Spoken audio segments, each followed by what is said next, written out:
அத்தியாயம் 1. மிதுன் சற்று உயரக்குறைவாய் இருந்ததால் கோட் சூட் அத்தனை பாந்தமாக இல்லை. 5 மாத கர்ப்பம் போல வயிறு. ஒரு தேள் தன் குடும்ப சகிதமாய் ஒளிந்து கொள்ள முடிகிற அடர்த்தியான தாடி. Ray-Ban class. மிதுன் சென்ட் எடுத்து பீச்சி கொண்டான். டைம் பார்த்தான். விமானத்திற்கு இன்னும் நேரம் இருந்தது.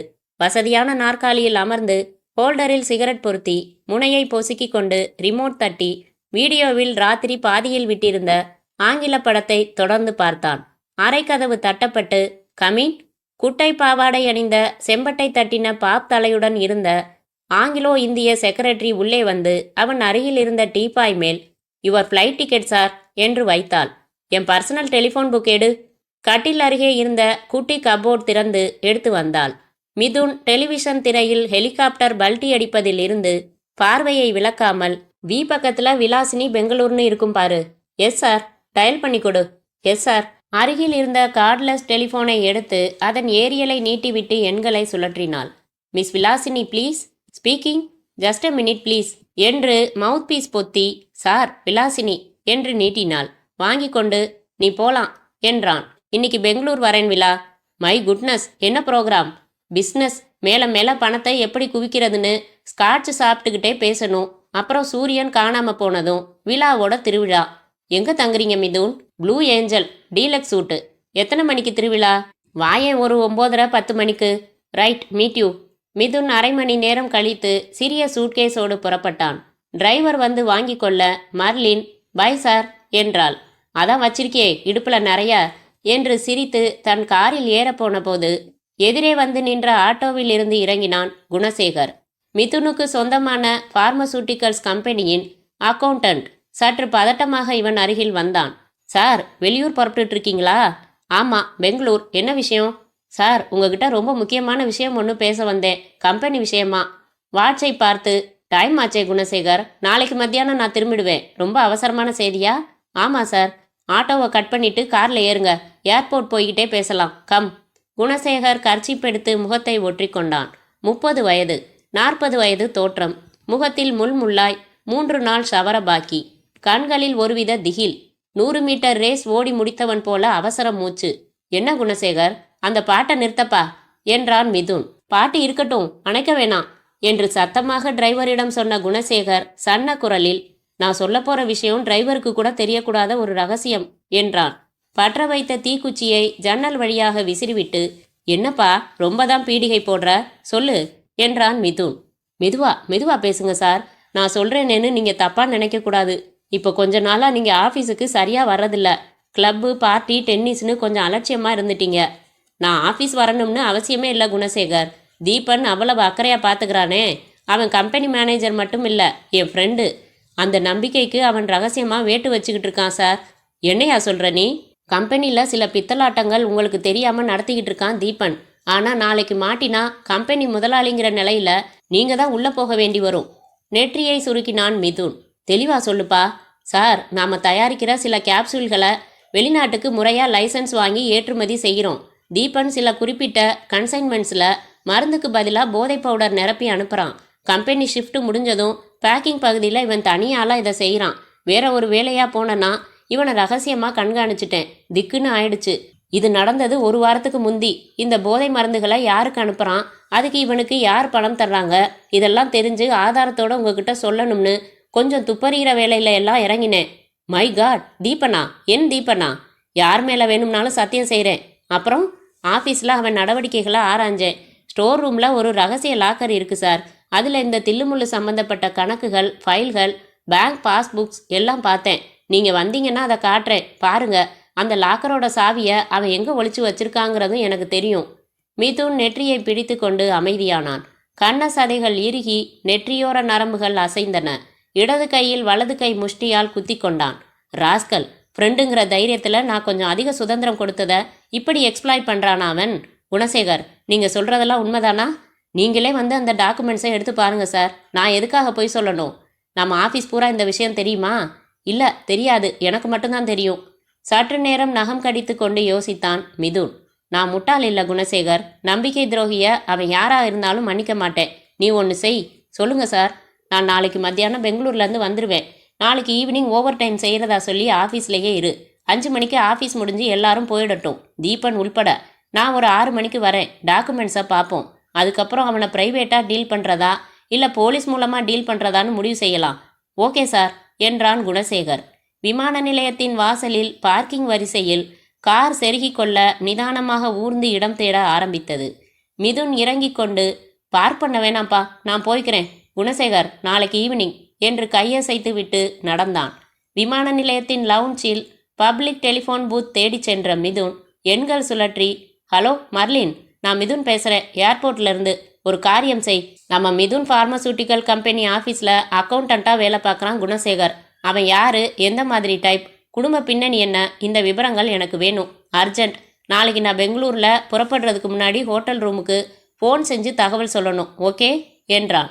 ஷியூர் சார் என்று எதிர்முனையில் மர்லின் சொன்னதை கேட்காமலேயே துண்டித்துவிட்டு தனது விமானம் பற்றிய அறிவிப்பை கவனித்தான். அத்தியாயம் 2. வினயா பின்னி முடித்து கடைசி முனையை அப்படியே 2 முறை சீவி விட்டுக்கொண்டு பின்னலை முதுகில் விசிறினாள். வாங்கி வைத்திருந்த டிசம்பர் பூச்சரத்தை பல்லால் ஹேர்பின் பிரித்து தலையில் வைத்துக்கொண்டு மாட்டியிருந்த கண்ணாடி எடுத்து சைடில் வைத்து தலையை திருப்பி ஓரக்கண்களால் பூ சரிசமமாக தொங்குகிறதா என்று பார்த்து கொண்டாள். மறுபடி லேசாக பவுடர் ஒற்றிக்கொண்டு உதட்டை ஈரமாக்கி கொண்டாள். லிப்ஸ்டிக் போடலாமா? கையில் எடுத்துவிட்டு வேண்டாம் என்று தீர்மானித்தாள். ஒட்டுப்பொட்டை எடுத்துவிட்டு குங்கும பொட்டு வட்டமாக வைத்துக்கொண்டு மூக்கில் உதிர்ந்த துகள்களை துடைத்து கொண்டாள். ரப்பர் வளையல்களை கலற்றிவிட்டு மெலிதாக சினுங்கும் கண்ணாடி வளையல்களை அணிந்தாள். அதன் பிறகு அறையின் ஜன்னலில் திறந்திருந்த இரட்டை கதவுகளை சாத்திவிட்டு புடவையை களைந்தாள். சூட்கேஸை தூக்கி மரக்கட்டில் மேல் வைத்து திறந்து உள்ளே இருந்த 6 சேலைகளையும் தனித்தனியாய் எடுத்து போட்டு யோசித்தாள். 6மே பிடிக்கவில்லை. ஒவ்வொன்றையும் 50 முறைகளாவது கட்டியாயிற்று. கோகிலாவிடம் கேட்கலாம். ஒரு நல்ல புடவை கூட இல்லை என்று வலிய முரசறிவிப்பு செய்தது போலாகிவிடும். இந்த ஸ்டோர்ஸில் குடியிருக்கும் 8 குடித்தனக்காரர்களுக்கும் சுட சுட செய்தி போய்விடும். நேத்து வினயா கட்டியிருந்தாலே பாத்தீங்களா மாமி, அது என்னோட சேலை தான். சரி, பரவாயில்லை, சொன்னால் சொல்லிவிட்டு போகட்டும். இந்த சேலைகள் எதுவுமே எடுப்பாயில்லை. 28 வயதை 32 காட்டும்.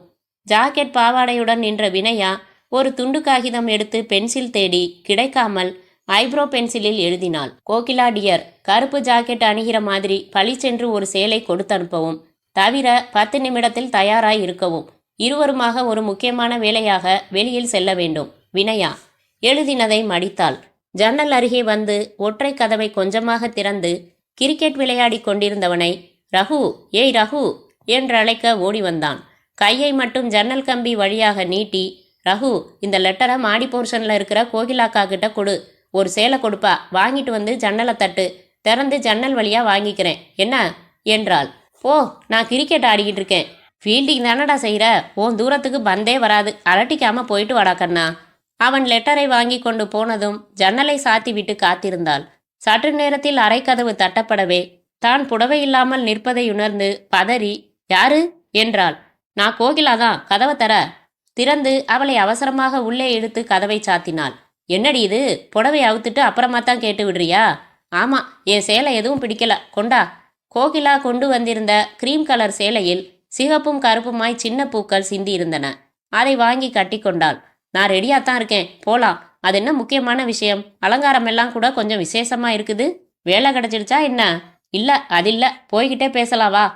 வினயா கைப்பை எடுத்துக்கொண்டு ஸ்டூலில் இருந்த புத்தகங்களில் ஒன்றில் செருகி வைத்திருந்த கடித உரையை எடுத்து பத்திரப்படுத்தி கொண்டாள். வினயாவை வழக்கம் போல உலக அழகி என்று வர்ணித்தால் அது பிரம்மாண்டமான பொய். வினயா ஒரு சராசரி பெண். மாநிறம், தீர்க்கமான முகம் ஒரு தெளிவை காட்டும். கொஞ்சம் சதைப்பிடிப்பான தேகம். டிகிரி முடித்துவிட்டு வேலை தேடி தேடி தற்காலிக வேலைகளாக கிட்டத்தட்ட 15 கம்பெனிகளுக்கு மேல் சேர்ந்து விலகியாகிவிட்டது. ஜவுளி கடையில் சேல்ஸ் உமன், டைப் இன்ஸ்டிடியூட்டில் இன்ஸ்ட்ரக்டர், மளிகை அங்காடியில் பேக்கிங் பெண் என்று பல வேலைகளில் இருந்து விலகி தற்போது ஒரு வீடியோ லெண்டிங் லைப்ரரியில் 400 ரூபாய் சம்பளத்தில் வேலை. அதில் 100 வாடகைக்கே போய்விடும். உடனிருந்த வயதான அம்மா சென்ற வருடம் இறைவனடி சேர தனிமை வாசம். பக்கத்து வீட்டு செய்தித்தாள், மாடி வீட்டு மாத நாவல்கள், ரேடியோவில் விவித பாரதி என்று காலத்தை நகர்த்தி கொண்டே இடையிடையே ஒரு நல்ல சம்பளத்தில் நிரந்தர வேலைக்கும் முயற்சி. வினயாவும் கோகிலாவும் சாலையோரம் நடந்தார்கள். சேரு, கார் வருது, வா, இப்படி வந்துரு வினயா. வினயா அவசரமாக கார் கடக்கும் வரை ஒரு கடையோரம் பதுங்கிவிட்டு வெளிப்பட்டு என் உயிருக்காக பதறனியா, உன் சேலையில சேர அடிச்சிடுமேன்னு பதறனியா கோகிலா என்றாள். சீ, என்ன கேள்வி இது? உன் மேல எனக்கு அக்கறை இல்லையா? சும்மா கேட்டேன். ஏறு, இந்த பஸ் தான். எதுக்கு இப்போ மயிலாப்பூர்? பஸ்ஸில் 2 பேரும் அருகருகே அமர இடம் கிடைத்தது. காற்றில் தலை களையாமல் ஒரு கையால் உதிரி முடிகளை அடக்கி வைத்து 2 மயிலாப்பூர் டெர்மினஸ் என்றாள் வினயா. என்ன விஷயம்னு கேட்டேன் வினயா. மாப்பிள்ளை பார்க்க போகிறோம் கோகிலா. யாருக்கு? எனக்கு தான். இது என்ன கூத்து? இதில் என்ன கூத்திருக்கு? அம்மா இருந்தா அம்மா மெனக்கெடுவா. சொந்தக்காரங்க யாரும் இல்லை எனக்கு. வெளியூரில் இருக்கிறவங்க அக்கறை எடுத்துக்க மாட்டாங்க. ஸோ மணமகள் தேவை விளம்பரம் பார்க்க ஆரம்பிச்சிட்டேன் கொஞ்ச நாளாக. இப்போ நாம் சந்திக்க போகிறது ஜானகிராமன். பெரிய கம்பெனியில் அக்கவுண்ட்ஸில் வேலை பார்க்குறாரு. 3000 சம்பளம். டவுரி பைசா தேவையில்லைன்னு குறிப்பிட்டிருந்தாரு. பொண்ணு சுமாராக இருந்தாலும் பரவாயில்லைன்னு விளம்பரத்தில் இருந்துச்சு. நான் எழுதி போட்டிருந்தேன். இன்னைக்கு பதில் வந்துச்சு. நேரில் சந்திக்க வர சொல்லி. அதான் போய்கிட்டு இருக்கோம். பரவாயில்லையே, இந்த காலத்துலயும் இப்படியா? பொண்ணு சுமாரா, டவுரி இல்லாம அந்த ஆளுக்கு ஏதாச்சும் குறை இருக்குமோ? சேச்ச, ஏற்கனவே கல்யாணமானவருங்கிறது ஒரு குறையாகுமா? ஏய், என்னடி சொல்ற? மனைவி இறந்தாச்சு. He is a widower. 3 குழந்தைங்க இருக்கிறதையும் ஒரு குறையா சொல்ல முடியாது. உனக்கு என்ன பைத்தியம் பிடிச்சு போச்சா? 3 குழந்தைக்கு அப்பான்னு சொல்ற. என்ன வயசு? 42. கிட்டத்தட்ட கிளம்தான். ஏன் இப்படி வினையா? வயசாயிடுச்சு கோகிலா. 28 வயசுக்கு எங்க பாட்டி 7 பெத்தாச்சு. நம்ம தகுதியை யோசிச்சுட்டு ஆசைப்படணும். ஒரு நல்ல வேலை கூட இல்லை. எப்பத்தான் செட்டில் ஆகிறதுனா? ரொம்ப விரக்தியில் இப்படி ஒரு முடிவுக்கு வந்திருக்கேன்னு நான் நினைக்கிறேன். ஒரு புடலங்காயும் இல்லை. நான் ப்ராக்டிக்கலாக யோசிக்கிறேன். 42 வயசு ஒன்றும் மோசம் இல்லை. இறங்கு. இறங்கி மௌனமாக நடந்தார்கள். சரி, என்ன எதுக்கு அழைச்சிக்கிட்டு வந்த? ஒரு துணைக்குத்தான். வேணாம், நான் இடைஞ்சல். பேத்தாத. நாங்கள் என்ன லவ்வா பண்ண போகிறோம்? இல்லை, மனசு விட்டு பேசுறதுக்கே இடைஞ்சல் தான். நான் அப்படி நினைக்கல. இப்போ என்ன செய்யணுங்கிற? நான் கோயிலில் உட்காந்துருக்கேன். நீ போய் பார்த்து பேசிட்டு வா. சும்மா போகாத. குழந்தைங்க இருக்கிற வீடு. ஏதாச்சும் வாங்கிட்டு போ. லிப்ஸ்டிக் போட்டுட்டு வந்திருக்கலாம். இப்படின்னு சொல்லியிருந்தா நானே உனக்கு அலங்காரம் செஞ்சு வித்தியாசமாக ஹேர் ஸ்டைல் செஞ்சு விட்டுருப்பேன். எதுக்கு? 5 வயசை குறைக்கவா? சரி, நீ கோயிலில் இரு. சிரித்து விட்டு நடந்தாள் வினயா. 15 நிமிடங்கள் நடந்து ஒரு முறை சுவரில் வீட்டு எண் பார்த்து கொண்டு விசாரித்து கண்டுபிடித்து சென்ற வீட்டின் வாசல் கதவு திறந்தே இருக்க, கூடத்தில் தரையில் அமர்ந்து 3 பிள்ளைகளுடன் கேரம் போர்டு விளையாடி கொண்டிருந்த முண்டாபணியன் அணிந்த ஜானகிராமனை உடனே அடையாளம் புரிந்தது. முன் வழுக்கைக்காரன், இளத்தொந்திக்காரன் என்று குறிப்பிட்டு எழுதியிருந்ததால் ஆட்டத்தில் இருந்து நிமிர்ந்து வாசலில் அமைதியாக நின்று குழந்தைகளை மாறி மாறி பார்த்து கொண்டிருந்தவளை, என்ன வேணும் என்றார். வணக்கம், என் பேரு வினயா. நீங்க தபால் போட்டிருந்தீங்க. உடனே எழுந்து கொண்டு, நீங்களா? வாங்க உட்காருங்க என்று ஊஞ்சலை காட்டி, இதோ வந்துடுறேன். அறைக்குள் சென்று திரும்பின போது சட்டையின் கடைசி பட்டனை போட்டுக்கொண்டே வந்தார். 3 குழந்தைகளும் தங்களுக்குள் பார்த்து கொண்டு வினயாவை பார்த்தனர். ஜானகிராமன் நாற்காலி எடுத்து கதவருகே போட்டுக்கொண்டு அமர்ந்தார். சுவற்றில் ரோமன் லெட்டர்ஸுடன் பெண்டுலம் ஆடும் கெடிகாரம். முதல் மனைவியும் ஜானகிராமனும் 3 குழந்தைகளுடன் சேர்ந்து ஒரு ஸ்டூடியோவின் வரையப்பட்ட படுதா பின்னணியில் ரெடிமேட் வாசகங்களுடன் 2 வாழ்த்து மடல்கள். வாடிப்போன கதம்ப சரங்களுடன் ஒரு பெரியவர், ஒரு அம்மாள். அவள் விழியோட்டத்தை பார்த்து, அதுதான் என் முதல் மனைவி. அவங்க என் அப்பா அம்மா. இவங்க தான் என் குழந்தைங்க. செல்வி, மகேஷ், சின்னு, நீங்க எல்லாம் பக்கத்து வீட்டில் போய் விளையாடுங்க என்ற ஜானகிராமன் அவர்கள் ஓடியதும், என்ன சாப்பிட்றீங்க? காப்பியா டீயா என்றார். எதுவும் வேணாம் என்றாள் வினயா. இப்போ எங்க வேலை பார்க்குறீங்க என்று துவங்கி 1 மணி நேரத்திற்கு மேல் இருவரும் பேசிவிட்டு கைகூப்பி புறப்பட்டாள் வினயா. கோயிலில் கோகிலா, என்னடியாச்சு என்றாள். எனக்கு அந்த குடும்பமும் அவரும் ரொம்ப பிடிச்சு போச்சு. வெளிப்படையா பேசுறாரு. பக்குவமா கண்ணியமா பேசுறாரு. அவர் என்ன சொன்னாரு? அவருக்கும் என்ன பிடிச்சு போச்சு. அதை சொல்லவும் சொல்லிட்டாரு. அவரோட பெரிய அண்ணன் ஈரோட்டில் இருக்காரா. நாளைக்கே புறப்பட்டு போய் அவர்கிட்ட ஒரு வார்த்தை சொல்லிட்டு வந்துட்டு இந்த வார கடைசியில் கோயிலில் சிம்பிளாக கல்யாணம் முடிச்சுக்கிட்டு பதிவு பண்ணிடலாம்னு சொன்னாரு. வினயா, உனக்கு கல்யாணம் நிச்சயமாகி இருக்கேன்னு நான் சந்தோஷப்படுறதா, 2ஆம் தாரமாக வாழ்க்கைப்படுறியேன்னு வருத்தப்படுறதான்னே தெரியல. வினயா சிரித்தாள். பொடி அசடு. முதல் தாரமோ 2ஆம் தாரமோ எனக்குன்னு ஒரு வாழ்க்கை அமையுது. என் புருஷன், என் குழந்தைகள்னு அழுத்தமான உறவுகள் கிடைக்குது. ஆகாச கோட்டைகள் என்னைக்கும் நான் கட்டுறதே இல்லை. ப்ராக்டிக்கலாக எது சாத்தியமோ அதில் திருப்தி பட்டுக்கிறது தான் என் புத்தி. நாளைக்கு ஒரு இன்டர்வியூ இருக்கு. அந்த வேலை கிடைச்சிட்டா இன்னும் சந்தோஷப்படுவேன். கல்யாணத்துக்கு பிறகு வேலைக்கு போகிறதில்ல மறுப்பில்லைன்னு சொல்லிட்டார் அவரு. இருவரும் கோயிலில் இருந்து நடந்து பஸ் ஸ்டாப்பில் காத்திருந்தார்கள். அத்தியாயம் 3. வினயா தன்னிடம் இருந்த ஒரே சுடிதாரை அணிந்து கொண்டு துப்பட்டாவை போட்டுக்கொண்டாள். ஜெனரல் நாலேஜ் புத்தகத்தையும் இன்டர்வியூ கார்டையும் கைப்பைக்குள் வைத்து கொண்டாள். அலமாரியின் மரக்கதவை திறந்து அதன் உள்பக்கத்தில் ஒட்டி வைத்திருந்த வெங்கடாஜலபதியை வணங்கினாள். நான் உன்னிடம் எவ்வளவோ கோரிக்கைகளை எத்தனையோ முறை வைத்துள்ளேன். எதற்குமே நீ செவி சாய்த்ததில்லை. அதற்காக உன்னை நான் புறக்கணித்ததும் இல்லை. நம்பிக்கையை விட்டதும் இல்லை. எனது கல்யாண கனவுகளை எல்லாம் ரத்து செய்துவிட்டு ஏதோ ஒரு வாழ்க்கை அமைந்தால் சரி என்று என்னையே சமாதானப்படுத்தி கொண்டாயிற்று. அதற்காக வெறும் சமையல் இயந்திரமாக, குழந்தைகளை பராமரிக்கும் ஒரு ஆயாவாக என் வாழ்க்கையை முடித்து விடாதே. 1000 ரூபாய் சம்பளமுள்ள இந்த வேலையை எனக்கு கிடைக்க அருள் புரிவாயா? கிண்ணத்தில் இருந்து குங்குமம் எடுத்து வைத்து கொண்டாள். அலாரம் டைம் பீஸில் மணி பார்த்தாள். 1:30. 2:30 மணிக்கு இன்டர்வியூ. புறப்பட்டு பஸ் கிடைத்து போய் சேர சரியாக இருக்கும். வினயா கைப்பையை தோளில் மாட்டிக்கொண்டு தண்ணீர் குடித்து விட்டு புறப்பட்டாள். அறையை பூட்டிக்கொண்டு சாவியை வழக்கம் போல கொடுப்பதற்காக மேல் வீட்டுக்கு வந்தபோது கோகிலா டெலிவிஷனில் கிரிக்கெட் பார்த்து கொண்டிருந்தாள். அவள் அம்மா சாப்பிட்டு முடித்து எச்சில் தட்டுடன் எழுந்து கொண்டே வாமா என்றாள். கோகிலா, நான் இன்டர்வியூக்கு புறப்படுறேன். All the best. ஒரு காரியம் செஞ்சா நிச்சயமா வேலை கிடைக்கும். ஆனா நீ செய்ய மாட்ட. என்ன அது? சிம்பிள். கேள்வி கேட்கறவனை பார்த்து ரகசியமா கண்ணடிக்கணும், அவ்வளவுதான். ஏய், சும்மா தமாஷுக்கு சொன்னேன். அதென்ன தமாஷ், அர்த்தங்கட்டத்தனமா என்று தன் மகளை கண்டித்து கொண்டே வந்தாள் அம்மா. வினயா, குக்கரோட கைப்பிடி கையோட வந்துடுச்சு, கொஞ்சம் போட்டுக்கொடேன், இவளுக்கு உடம்பு வளையாது. வினயா சிரித்து கொண்டே வாங்கி பார்த்து, ஒரு ஸ்க்ரூ டிரைவர் இருக்கா? ஸ்க்ரூ கண்டக்டர் தான் இருக்கு என்ற கோகிலா அம்மாவை பார்த்து, உனக்கு தமாஷே பிடிக்காதே, இரு வினயா, பக்கத்து வீட்டில் இருக்கு, வாங்கிட்டு வரேன் என்றாள். கோகிலா வாங்கி வந்ததும் அதை வாங்கி வினயா கைப்பிடியை பொருத்தி ஸ்க்ரூவை முடுக்கினாள். இந்த மாதிரி சின்ன சின்ன சாமான்கள் வீட்டில் இருந்தால் ஒரு சமயத்துக்கு உதவும். வெளியில் போகிறதானே, ஒரு ஸ்க்ரூ டிரைவர் இதே மாதிரி என் வீட்டுக்கு வாங்கிட்டு வாயே, பணம் கொடுத்துட்றேன். வாங்கிட்டு வரேன், ஆனால் பணமெல்லாம் எதுவும் வேணாம் என்றாள் வினயா. அம்மா, நான் போயிட்டு வரேன். வினயா, சொல்ல மறந்துட்டேன், இன்னும் 1 மணி நேரத்தில் நானும் அம்மாவும் ஊருக்கு புறப்படுறோம். மங்களூர் அக்கா வீட்டில் 1 வாரம் தங்கிட்டு வரப்போகிறோம். இந்த 1 வாரம் நீ இல்லாமல் எனக்கு போர் அடிச்சிடும். வீட்டு சாவி கொடுத்துட்டு போகிறோம், டெலிவிஷன் பாரு. சரி, புறப்படுறேன். 2:30 மணிக்கு இன்டர்வியூ. என்னடி இது, நடுப்பகலில் இன்டர்வியூ வச்சுருக்காங்க? அதென்னவோ வச்சுருக்காங்க. அப்படி அவங்க சௌகரியம் தானே முக்கியம், நம்ம சௌகரியமா முக்கியம்? வினயா வெளியேறி திரும்பி சைகை காட்டி கோகிலாவை தனியாக அழைத்து, எனக்கு இங்கே நல்ல பழக்கமுள்ள ஒரே குடும்பம் உங்களோடது தான். உங்களை மட்டும் கல்யாணத்துக்கு கூப்பிடணும்னு இருந்தேன். ஊருக்கு போறீங்களே எப்படி? திடீர்னு முடிவாயிடுச்சு வினயா. எனக்கும் கஷ்டமாக தான் இருக்கு. வந்ததும் எங்களுக்கு மட்டும் ஸ்பெஷலாக ஒரு விருந்து கொடுத்துடு. Okay? Okay. Vinaya bus stop வந்து காத்திருந்தாள். அருகில் ஏராளமான நபர்கள் பஸ்ஸுக்காக காத்திருக்க, ஒரு பெரியவர் கதர் வேட்டியும் கதர் ஜிப்பாவும் அணிந்து மேல் துண்டால் வியர்வையை ஒற்றிக்கொண்டு வாயால் மூச்சு விட்டார். எம்மாடி, மணி என்னமாச்சு என்றார் இவளிடம் கண்களை குறுக்கி பார்த்து. 2ஆக போகுது சார். அவரின் 2 செருப்புகளுமே ஏராளமான தையல்கள் வாங்கியிருந்தது. பாக்கெட்டில் உரையுடன் ஒரு கண்ணாடி சற்றே வெளியில் எட்டி பார்த்தது. உதடுகள் எதையோ முணுமுணுத்தன அல்லது நடுங்கின. நெற்றியில் சந்தன பொட்டு உலர்ந்து போய் சற்று ஆழமாய் நெற்றியை சுருக்கினால் விழுந்துவிடும் போல் இருந்தது. திருவான்மியூருக்கு இப்போ பஸ்ஸு வராதாம்மா? வரணும், நானும் அங்கே தான் போகணும். எம்மாடி, என் மக வீட்டுக்கு போக வந்தேம்மா. ஏற்கனவே கடுதாசி போட்டிருந்தேன். பஸ் ஸ்டாண்டுக்கு நீயாவது மருமகனாவது வந்து என்னை அழைச்சிக்கிட்டு போங்கன்னு. யாரும் வரல. இந்த புது வீட்டு விலாசத்துக்கு நான் வந்ததில்லை. செலவை நான் ஏற்றுக்கிறேன். ஒரு ஆட்டோ பிடிச்சி என்னை என் மக வீட்டில் விட்டுடுறியாம்மா? விலாசம் வச்சிருக்கேன். ஜிப்பா பாக்கெட்டில் இருந்து நடுங்கும் விரல்களால் விலாசம் எழுதின ஒரு இன்லேண்ட் லெட்டரை எடுத்து வினயாவிடம் கொடுத்தார்.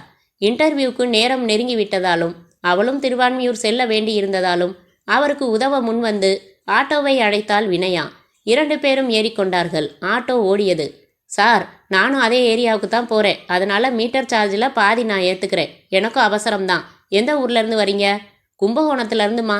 எனக்கு என்ன வயசு இருக்கும் சொல்லு பார்க்கலாம். என்ன, ஒரு 60, 62? தனது காவியேறின பற்களை காட்டி மெல்ல சிரித்துவிட்டு, 70 நிறைஞ்சு போன மாதம் 71 ஆரம்பமாகுது. மிலிட்ரியில் 24 வருஷம் சர்வீஸ் பண்ணின உடம்பு, அதனால தான் குறைச்சி மதிக்க சொல்லுது. இப்போ 2 வருஷமாக தான் வெள்ளெழுத்துக்கு கண்ணாடி போடுறேன் என்று சிரித்தார். என்னவோ தெரியவில்லை, வினயாவிற்கு திடீரென்று அவர் மேல் ஒருவித ஒட்டுதல் ஏற்பட்டு விட்டது. பொதுவாகவே அவளுக்கு இராணுவ வீரர்களை பிடிக்கும். நாட்டுக்காக அவர்கள் செய்யும் தியாகங்களுக்கும் சாகசங்களுக்கும் குடிமக்கள் உரிய மரியாதை தருவதில்லை என்று பேசுபவள். உங்க பேர் என்ன சார்? கிரிதரன். நீ என்னம்மா பண்ற? வினயா தன்னை பற்றி சுருக்கமாக சொல்லி முடித்ததும் அவர், ஒரு தடவை ஒரு யுத்தத்தப்போ என்று ஆரம்பித்தவர் திடீரென்று பேச்சை நிறுத்தினார். அவர் முகத்தில் திடீரென்று சங்கடங்கள் ஏற்பட்டன. நெற்றி மேல் பொட்டு பொட்டாய் வியர்க்க துவங்க, கண்கள் லேசாக மேலே செருக, தன்னிச்சையாக அவரின் வலது கை உயர்ந்து தன் நெஞ்சை அழுத்தி பிடித்து கொண்டது. சார், என்ன ஆச்சு சார்? டிரைவர், வண்டியை நிறுத்துப்பா. இவள் பதறினாள். அவர் இவள் கேள்விக்கு பதில் சொல்லும் நிலையில் இல்லை. அம்மா அம்மா என்று வாய்விட்டு முனகிக்கொண்டே மயக்கமாகி அவள் மேல் சாய்ந்து விட்டார். ஹார்ட் அட்டாக்னு நினைக்கிறேன், பக்கத்தில் எந்த ஆஸ்பத்திரி இருக்கோ அங்கே சீக்கிரமா போப்பா என்றாள் வினயா. அந்த பாலிகிளினிக்கில் வினயா அவரை அட்மிட் செய்து டாக்டர்கள் 2 பேர் உடனே கவனித்து நெஞ்சை மசாஜ் செய்து ஊசிகள் போட்டு விழத் துவங்கி இருந்த பல்ஸை உயர்த்த போராட துவங்கினார்கள். 1 மணி நேரத்திற்கு பிறகு டாக்டர்கள் வெளியில் வந்து, இது முதல் அட்டாக்னு நினைக்கிறோம், தப்பிச்சிட்டாரு, உணர்வு வர 2 மணி நேரம் ஆகும், உங்களுக்கு என்ன வேணும் இவரு என்றார்கள். 1 மணி நேரத்துக்கு முன்னாடி தான் அறிமுகமானாரு என்றவள் மணியை பார்த்தாள். 3:30 ஆகி இருந்தது.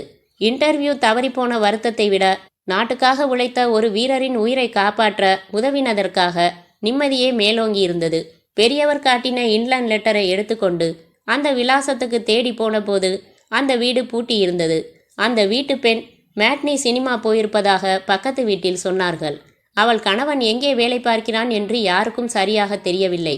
சளைக்காமல் பக்கத்து வீடுகளில் அருகாமை கடைகளில் விசாரித்து அவன் அலுவலகம் அறிந்து அதன் ஃபோன் நம்பரை டைரக்டரியில் தேடி ஃபோன் செய்து விவரங்களை சொல்லிய போது, இந்த வயசுல இவரை யார் தனியாக புறப்பட்டு வர சொன்னாங்க என்று மிகவும் அழுத்துக்கொண்டு பிறகுதான் எந்த ஆஸ்பத்திரி என்று விவரம் கேட்டு குறித்து கொண்டான். ஒரு மரியாதைக்கு கூட நன்றி சொல்லவில்லை அவன். மீண்டும் ஆஸ்பத்திரிக்கு வந்தபோது உணர்வு திரும்பியிருந்த பெரியவர் கண்களில் கண்ணீருடன், நீ நல்லா இருக்கணுமா என்றார். அந்த மருமகன் வந்த பிறகு இவள் புறப்பட்ட போது மணி 4:45. பெருமூச்சு விட்டாள். இன்டர்வியூ நடத்துபவர்களிடம் இந்த உண்மையான விவரங்களை சொல்லி பார்த்தால் என்ன? அவர்களும் மனிதர்கள்தானே, ஒரு நியாயமான காரணம்தானே இது. வினயா திருவான்மியூரில் 4 மாடிகள் கொண்ட கட்டிடத்தின் மொத்த பரப்பையும் அலுவலகமாக ஆக்கிரமித்திருந்த மிதுன் பார்மசூட்டிக்கல் கம்பெனியின் நிர்வாக அலுவலகத்திற்குள் நுழைந்தபோது அலுவலகம் முடிந்து எல்லோரும் புறப்பட்டு கொண்டிருந்தார்கள். ரிசப்ஷனில் இருந்த பெண் டிராயரை பூட்டிவிட்டு தன் பேக்கை எடுத்துக்கொண்ட போது இவள் சென்று, எக்ஸ்கியூஸ் மீ என்றாள். என்ன? லேடி கிளார்க்ஸுக்காக இன்னைக்கு நடந்த இன்டர்வியூக்கு என்னால் நேரத்தோடு வர முடியலை. என்னங்கது, 2:30 மணி இன்டர்வியூக்கு 5 மணிக்கு வந்தா எப்படி? மொத்தம் 15 பேருக்கு தான் கார்டு அனுப்பியிருந்தோம். 12 பேர் வந்திருந்தாங்க. 1 மணி நேரத்தில் இன்டர்வியூ முடிஞ்சு போச்சே. நான் ரொம்ப லேட்டாக வந்தது தப்பு தான், ஆனால் லேட்டானதுக்கு நியாயமான காரணம் இருக்குது. உங்கள் மேனேஜரையோ அத்தாரிட்டி ஆஃபீஸரையோ நான் சந்திக்க முடியுமா? எல்லாரும் போயாச்சுங்க, வேணும்னா நாளை காலையில் வந்து பாருங்க என்று அவள் புறப்பட்டாள். அலுவலகத்தின் நாற்காலிகள் முழுக்க காலியாகி கொண்டிருக்க வினயா வெறுப்பாக ஒரு நாற்காலியில் பொத்தென்று அமர்ந்தாள். எழுந்தாள். வயிற்றை கலக்கியது. சங்கடமாய் இருந்தது. வெளிவாசலுக்கு நடந்து கொண்டிருந்த ஒருத்தியை, எக்ஸ்கியூஸ் மீ, டாய்லெட் எங்கே இருக்கு என்றாள். 2nd ஃப்ளோரில் கடைசியில் இருக்கு. நடந்தாள். லிஃப்ட் வாசலில் கூட்டம் இருந்தது. படிகளில் ஏராளம் பேர் சொந்த கவலை பேசிக்கொண்டு இறங்கினார்கள். இவள் படியேறினாள். 2வது தளம் வந்து அலுவலக பகுதியை விட்டு விலகி தூரத்தில் தனியாக இருந்த டாய்லெட் பகுதிக்கு வந்தாள். அங்கு யாருமே இல்லை. ஒரு தனியறைக்குள் சென்று கதவு சாத்தி கொண்டாள். 15 நிமிடங்கள் கழித்து கதவின் கைப்பிடியை உள்ளிருந்து அழுத்த அது திறந்து கொள்ளவில்லை. மீண்டும் மீண்டும் முயன்றால் கதவு வெளிப்புறம் லாக்காகி உள்ளதை உணர முடிந்தது. உள்ளே யாருமில்லை என்று நினைத்து வாட்ச்மேன் பூட்டிவிட்டு போய்விட்டானா? ஐயோ, இப்போது என்ன செய்வது? வினயா கத்த ஆரம்பித்தாள். கதவை திறங்க, உதவி உதவி, கதவை திறங்க. அவளின் குரல் அந்த வட்டாரத்தில் யாருக்குமே கேட்கவில்லை. அத்தியாயம் 4. வரிசையாக பூட்ட வேண்டிய எல்லா அறைகளையும் பூட்டி சாவி கொத்தை பையில் போட்டுக்கொண்டு நடந்த வாட்ச்மேன் கிரவுண்ட் ஃப்ளோரில் அக்கவுண்டன்ட் குணசேகரின் தனி அறைக்குள் கதவை தட்டிவிட்டு வந்தான். இன்னா சார், ஓவர் டைமா இன்னைக்கு? ஆமா என்றான் குணசேகர். பாவம் சார், நீ ஒரே ஆளு தான் இன்னைக்கு, வேற யாரையாச்சும் துணைக்கி வச்சுக்க கூடாது? எல்லாருக்கும் வேலை இருக்குன்னு போயிட்டாங்க. நீ போக எத்தனை மணி ஆகும்? 7 மணி ஆகும். அப்போ ஒன்று செய், இந்தா சாவி கொத்து. நான் அடையாறு வரைக்கும் போயிட்டு 7 மணிக்குள்ளே வந்துடுறேன். கொழுந்தியா புள்ள பெற்றிருக்கா, 1 மாசமா போக முடியல, சைக்கிள் எடுத்துட்டு போயிட்டு வந்துடுறேன். சரி, போயிட்டு வா என்ற குணசேகருக்கோ உற்சாக விசில் அடித்து கொண்டு புறப்பட்ட வாட்ச்மேனுக்கோ 2வது ஃப்ளோர் மூலையில் டாய்லெட் அறைக்குள் இருந்து வரட்டு கத்தலாக வினயா கத்தி கொண்டிருப்பது கொஞ்சமும் கேட்க சாத்தியமில்லை. 6 மணிக்கு தன் காரை அலுவலக கட்டிடத்திற்கு அருகில் இருந்த சர்வீஸ் ஸ்டேஷனில் நிறுத்தி இறங்கினான் மிதுன். கூடவே இறங்கினான் தீபன். வண்டியை வாட்டர் சர்வீஸ் பண்ணி வைப்பா, 1 மணி நேரத்தில் வரேன். சாவியை கொடுத்துவிட்டு சிகரெட் பற்ற வைத்து கொண்டு மிதுன் நடக்க கைகளை பின்புறம் கட்டிக்கொண்டு யோசனையாய் நடந்த தீபன் 6 அடிக்கு மேல் இருந்தான். ஜீன்ஸ் பேண்ட், அதே ஜீன்ஸில் பித்தளை சமாச்சாரங்கள் எல்லாம் பொருத்தின முழுக்கை சட்டை, லேசாக கலைந்த தலை, அடர்த்தியான மீசை. என்ன விஷயம்னு சொல்லாம இப்படி அழைச்சிக்கிட்டு வந்தா எப்படி மிதுன்? எங்கே போறோம் இப்போ என்றான் தீபன். நம்ம ஆஃபீஸுக்கு தான் தீபன். எதுக்கு? அதுவும் ஆஃபீஸ் ஹவர்ஸ் முடிஞ்சப்புறம். சொல்கிறேன், கொஞ்சம் தனியாக பேசுறதுக்காக. எனக்கு எதுவுமே புரியல. புரிய வேணாம், பேசாம வா. இருவரும் அந்த அலுவலகம் வந்து சேர்ந்தபோது வானத்தில் அற்ப சொற்பமாய்த்தான் வெளிச்சம். மற்றவற்றை இருட்டு சாப்பிட்டு முடித்து தென்றலாக ஏப்பம் விட்டு கொண்டிருந்தது. அலுவலகத்தில் காலி மேஜைகள், காலி நாற்காலிகள், ஒலிக்காத டெலிஃபோன்கள், இயங்காத டைப்ரைட்டர்கள், சரசரக்காத காகிதங்கள், மிதிக்கப்படாத லினோலிய விரிப்புகள், குடிக்கப்படாத வாட்டர் கூலர், சுழலாத மின் விசிறிகள். குணசேகரின் அறையில் மட்டும் வெளிச்சம். யார் இன்னைக்கு ஓட்டி பார்க்கறது? குணசேகரா என்றான் தீபன். ஆமா, நான் தான் பார்க்க சொன்னேன் என்றான் மிதுன். இருவருமாக கதவை திறந்து கொண்டு அந்த அறைக்குள் வந்ததும் தன் சீட்டிலிருந்து எழுந்து கொண்டான். குணசேகர் தீபனையும் அழைத்து கொண்டு வருவார் என்று நினைக்கவில்லை அவன். நான் தான் தீபனையும் அழைச்சிக்கிட்டு வந்துட்டேன், அவனுக்கே தெரியாது அவனை எதுக்காக இங்கே அழைச்சிக்கிட்டு வந்தேன்னு என்றான் மிதுன். முகமெல்லாம் வியர்த்து போய் கத்தி கத்தி தொண்டை கட்டி போன வினயா அந்த தாழ்பாலை, கைப்பிடியை எப்படியெல்லாமோ அசைத்து பார்த்து திறக்க முயற்சி செய்து தோற்று போய் மகா வெறுப்பில் ஆழ்ந்தாள். இருட்ட ஆரம்பித்து விட்டது. 1 மணி நேரத்திற்கு மேலாக இந்த போராட்டத்தில் இருக்கிறேன். இவ்வளவு கத்துகிறேன், யாருக்குமே கேட்காதா? எப்படி கேட்கும்? இரைச்சலான தெரு இது. அலுவலக பகுதியிலிருந்து ஒதுங்கி தனியாக உள்ளது இந்த அறை. அலுவலகத்தில் யாராவது இருந்தால் கேட்கும், அதுவும் இந்த ஃப்ளோரில் இருந்தால்தான் கேட்கும். இப்போது என்னதான் செய்வது? காலையில் வந்து கதவு திறக்கும் வரை இங்கேயே இருக்க முடியுமா? இந்த டாய்லெட் அறைக்குள்ளா? ஐயோ! திடீரென்றுதான் நினைவு வந்தது அவளுக்கு. மாடி வீட்டு கோகிலாவின் அம்மா ஒரு ஸ்க்ரூ டிரைவர் வாங்க சொன்னதால் பஸ் ஸ்டாப்பில் காத்திருந்த போது பிளாட்பார கடையில் ஒரு ஸ்க்ரூ டிரைவர் வாங்கி வைத்து கொண்டேனே. அவசரமாக கைப்பையில் இருந்து எடுத்தாள். கைப்பிடியை பார்த்தாள். 4 ஸ்க்ரூக்களை கலட்டினால் கைப்பிடியை தனியாக கலற்றிவிட முடியும். பிறகு நெம்பி லாக்கை தள்ளிவிட முடியும். கையில் ஆயுதத்தை வைத்துக்கொண்டு மடத்தனமாக கத்தி கொண்டிருந்தேனே இவ்வளவு நேரமாய். வினயா ஒவ்வொரு ஸ்க்ரூவாக கலற்ற துவங்கினாள். தன் நாற்காலியில் குணசேகர் அமர்ந்திருக்க எதிரே 2 நாற்காலிகளில் மிதுனும் தீபனும் அமர்ந்திருந்தார்கள். மிதுன் தன் சிகரெட்டை பற்ற வைத்து கொண்டே, குணசேகர், நேத்து என்கிட்ட சில விஷயங்கள் சொன்னியே, அதை இப்ப திருப்பி சொல்லு என்றான். குணசேகர் தயங்கி தீபனை பார்த்தான். இவன் இருக்கானேன்னு பார்க்க வேணாம், நான் இருக்கேன், தைரியமா சொல்லு. குணசேகர் தன் உதடுகளை ஈரம் செய்து கொண்டு, எனக்கு ஒன்றும் பயமில்ல சார், சொல்கிறேன். நீங்கள் உங்கள் நெருக்கமான ஃப்ரெண்டுங்கிற உரிமையில் நிறைய சுதந்திரம் கொடுத்து வச்சிருக்கிறத இந்த தீபன் தன் சொந்த லாபத்துக்காக பயன்படுத்திக்கிறாரு. வெளிநாடுகளுக்கு நூதனமான முறையில் போதை மருந்து கடத்துறாரு. அது சம்பந்தப்பட்ட ஃபைல்களை ரகசியமாக வச்சிருக்காரு என்றான். மிதுன் திரும்பி தீபனை பார்த்தான். தீபன் எதுவும் பேசாமல் இருந்தான். மிதுன் சட்டென்று தன் கோட் பாக்கெட்டில் இருந்து அந்த ரிவால்வரை கையில் எடுத்தான். தீபன், இவ்வளவு பொறுப்பில்லாதவனா இருப்பேன்னு நான் நினைக்கவே இல்லை. உன்னை நம்பி எவ்வளவு பெரிய வேலைகளை ஒப்படைச்சிருக்கேன். நீ என்னடானா இப்படி அஜாக்கிரதையா நடந்துகிட்டு இருக்கியே.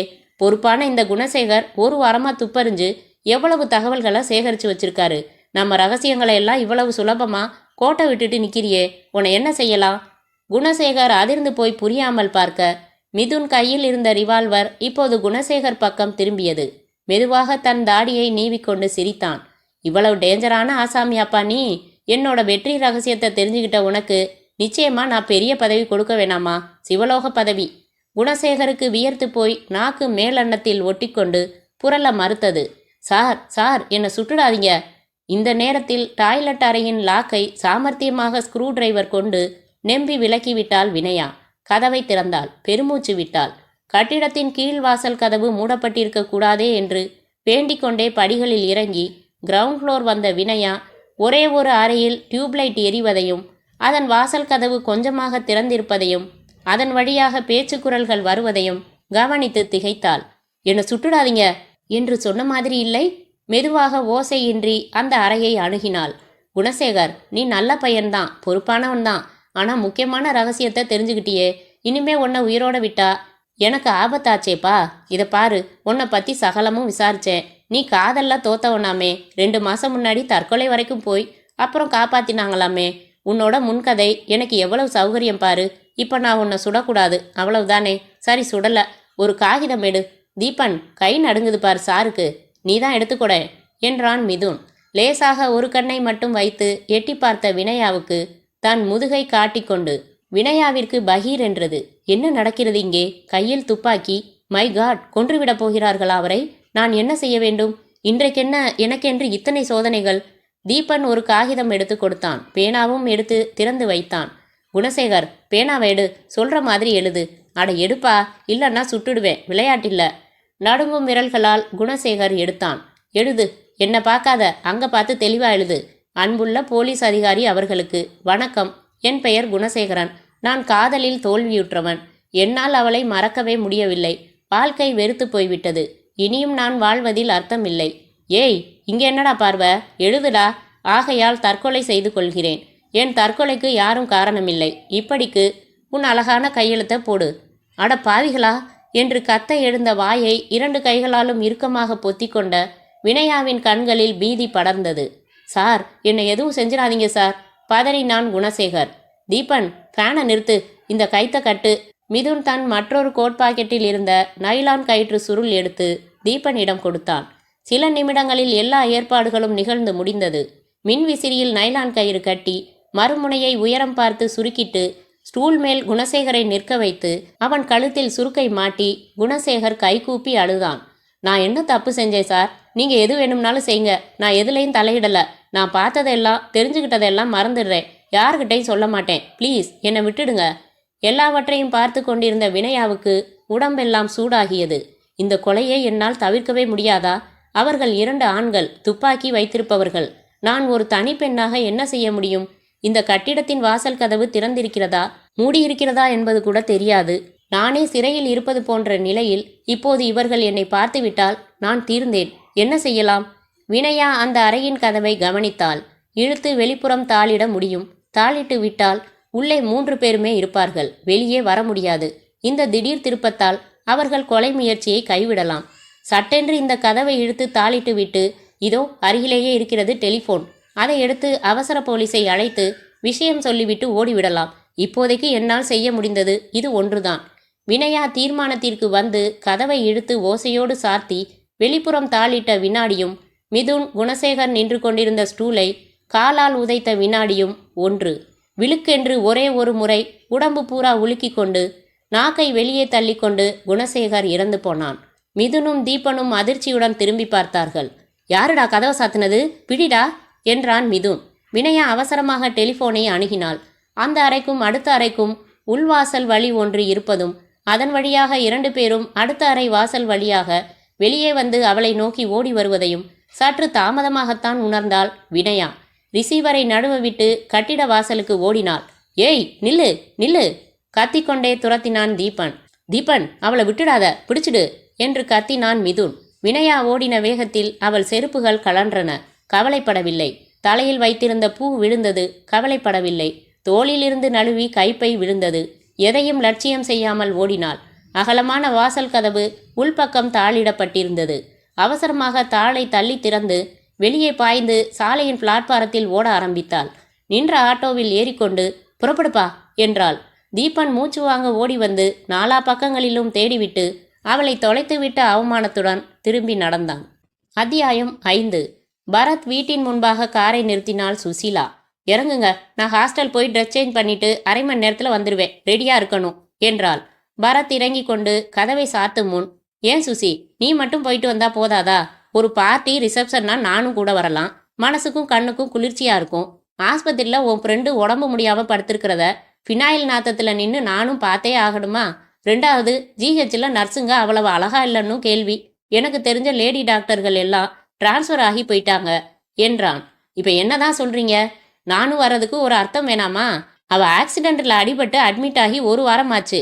4 நாள் முன்னாடி நான் மட்டும் புறப்பட்டப்போ நாளைக்குன்னா நானும் வரேன்னு சொல்லி அப்புறம் சற்று தள்ளி போய் இன்னைக்குன்னு முடிவானப்புறம் காலை வாரி விட்டா என்ன அர்த்தம்? எனக்கு வேற முக்கியமான வேலை இருக்குன்னு அர்த்தம். ஆஃபீஸ் முடிஞ்சு வந்தாச்சு, ஏதாச்சும் படிப்பீங்க, அப்புறம் தூங்குவீங்க. வேற என்ன வேலை?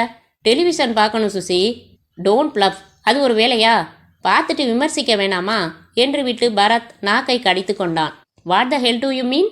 நம்ம மாதிரி பொறுப்புள்ள பிரஜைகள் டெலிவிஷன் நிகழ்ச்சிகளை பார்த்து நிறை குறைகளை விமர்சித்து நிலையத்தாருக்கு சொன்னாதானே அவங்க இன்னும் சிறப்பான நிகழ்ச்சிகளை கொண்டு வருவாங்க. உளராதீங்க, ஏதோ கோல்மால். நான் 1/2 மணி நேரத்தில் வரேன், நாம் போகிறோம், ரெடியாக இருந்தாகணும். அப்படி இல்லைன்னா நான் மட்டும் போகிறதா இருந்தா டெலிவிஷன் ஸ்க்ரீனை உடச்சிட்டு தான் போவேன், புரிஞ்சுதா? சுசீலா அவன் கன்னத்தில் தட்டிவிட்டு ஷேவ் பண்ணுங்க என்று சீறி புறப்பட்டாள். பரத் தன் தோள்களை குலுக்கி கொண்டு தன் வீட்டின் கதவை தட்டினான். கதவை திறந்த நாராயணன், சார், உங்களுக்கு நவீனாங்கிற பொண்ணு 3 தடவை ஃபோன் பண்ணுச்சு. நீங்க வந்ததும் ஃபோன் பண்ண சொல்லி நம்பர் சொல்லிச்சு, குறிச்சுக்கிட்டேன் என்று வேட்டியை மடக்கி கட்டி உள்புறம் காட்ட அங்கே நம்பர் எழுதப்பட்டிருந்தது. ஏண்டா, உனக்கு நம்பர் குறிச்சுக்க ஒரு காகிதம் கிடைக்கலையா? இப்படித்தான் வேட்டியில் குறிச்சுக்குவாங்களா? அவசரத்துக்கு கிடைக்கல, மறந்துடாம சொல்லுங்கன்னு வேற சொன்னாங்க. வேட்டியில் எழுதிக்கிட்டா மடிச்சு கட்டுறப்போ நினைவு வந்துருமே, துவைச்சா போயிட்டு போகுது. பரத் தன் நெற்றியில் லேசாக தட்டி கொண்டு ஷூவை அவிழ்த்து கொண்டே, வேற யாராச்சும் வந்தாங்களா? சொல்ல மறந்துட்டேனே, பேப்பர் பையன் வந்தான், பணம் கேட்டான், நாளைக்கு வர சொன்னேன். தொகை எவ்வளவுன்னு கேட்டு குறிச்சேனே. நாராயணன் மறுபடி தன் வேட்டியை மடக்கி கட்டி மேலும் அன்றாயர் தெரிய உயர்த்தி தேடி, இதோ 142 ரூபா 10 காசு. டேய், மானத்தை வாங்காதரா, இது வேட்டியா இல்லை மெமோ புக்கா? காகிதத்தில் எழுதி வைக்கணும்டா. பால் கணக்கு மளிகை கணக்கெல்லாம் எப்படி? அது கூட எழுதியிருக்கேன் என்று வேட்டியை முற்றிலுமாக அவிழ்த்து உதறி அன்றாயருடன் நின்று எழுதினதை தேட ஆரம்பித்தான். சீச்சி, முதல்ல வேட்டியை கட்டுடா, ஒரு காப்பி எடுத்துட்டு வா போ. பரத் டைரியை தளர்த்தி கொண்டு சிகரெட் பற்ற வைத்து டெலிஃபோன் எடுத்து மடியில் வைத்து கொள்ள உடனே அது அடித்தது. எடுத்தான். பரத் ஸ்பீக்கிங். யப்பா, பிடிச்சிட்டேன். 4வது தடவையாக ஃபோன் செய்கிறேன் பரத். நவீனா, நான் உங்களுக்கு ஃபோன் செய்யலாம்னு ரிசீவரை எடுக்க போனப்போ நீங்களே பண்ணிட்டீங்க. பொய், நான் நம்ப மாட்டேன். இல்லைங்க, நிஜமாக தான் சொல்கிறேன். நான் நம்பவே மாட்டேன் என்றால் அழுத்தமாக. சத்தியம் பண்ணணுமா? வேணாம், ஃபோனில் ஒரு முத்தம் கொடுங்க, நம்புறேன். என்னங்க இது, அத்துமீறி பேசுகிறீங்க. ஒரு நல்ல ஃப்ரெண்டாக நினச்சி பழகினா ஓவராக பேசுகிறீங்களே. ஃபோனை வச்சிடவா? வேணாம், உங்கள் கோபம் பொய் கோபம்னு எனக்கு தெரியும். என் டார்லிங் பற்றி எனக்கு தெரியாதா? ஐயோ, என்னங்க இது, ஒரு காதலி பேசுகிற மாதிரியெல்லாம் பேசுகிறீங்க. நீங்கள் கருப்பா சிவப்பான்னு கூட எனக்கு தெரியாது. அதான் இன்னைக்கு டெலிவிஷனில் இன்னும் அரை மணி நேரத்தில் என்னை பார்க்க போறீங்களே.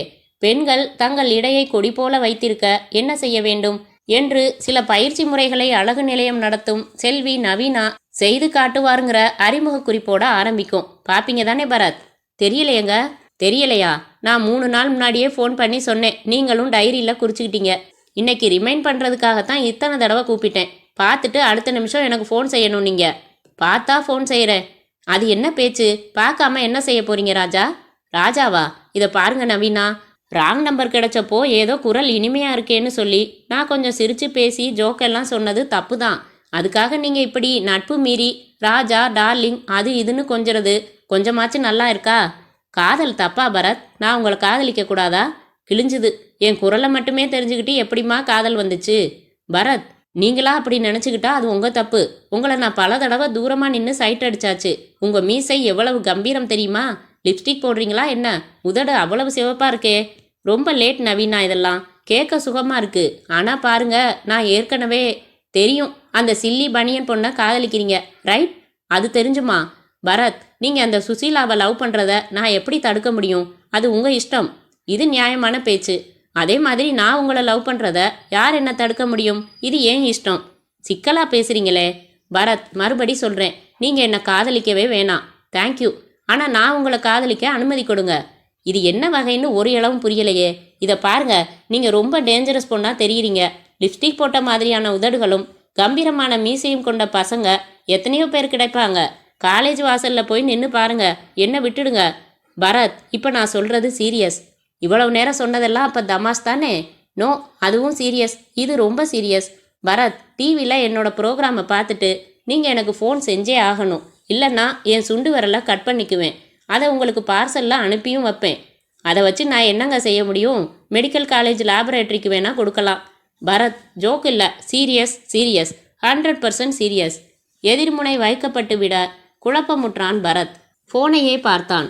வேலியில் போகும் ஓனானை எடுத்து காதில் விட்டுக்கொண்டு என்ற ஒரு பழமொழி நினைவுக்கு வந்தது.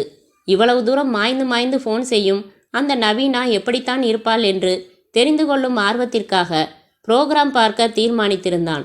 இப்போது சுண்டு விரல் மிரட்டல் வேறு. நிஜமாகவே வெட்டி கொள்வாளா? பேச்செல்லாம் கொஞ்சம் பைத்தியக்காரத்தனமாகத்தான் இருக்கிறது. அதே போல வெட்டியும் கொண்டு விட்டால் செய்தாலும் செய்வாளோ? புரோகிராம் பார்த்து ஃபோன் செய்த பிறகுதான் சுசீலா ஹோட்டலில் இருந்து திரும்ப வேண்டும் என்று வேண்டிக் கொண்டான். பரத் சேவ் செய்து முகம் கழுவி உடை மாற்றிக்கொண்டு டெலிவிஷனை ஆன் செய்து அமர்ந்தான். இன்னும் 3 நிமிடங்களில் அந்த நிகழ்ச்சி துவங்க இருந்தபோது வாசலில் காரை நிறுத்தி ஹாரன் அடித்தாள் சுசீலா. நாராயணா, போய் அவளை உள்ள வர சொல்லு. ஒரு 15 நிமிஷம் கழிச்சு புறப்படலான்னு சொல்லு. நாராயணன் சென்று சொன்னதும் சுசீலா கோபமாக உள்ளே வந்தாள். கருப்பு ஸ்கர்ட்டும் கருப்பு பனியனும் அணிந்து இடுப்பில் தங்க நிற மெட்டல் பெல்ட் கட்டியிருந்தாள். கூந்தலை தூக்கி வாரி ஃப்ரெஷ் செய்து அலைய விட்டிருந்தாள். பனியனில் ஹார்ட் வைப்ரேட்டர்ஸ் என்று இருந்தது.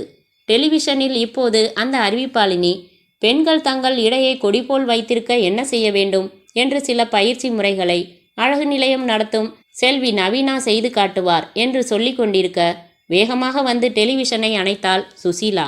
என்னை விட உங்களுக்கு டிவி முக்கியமா போச்சா?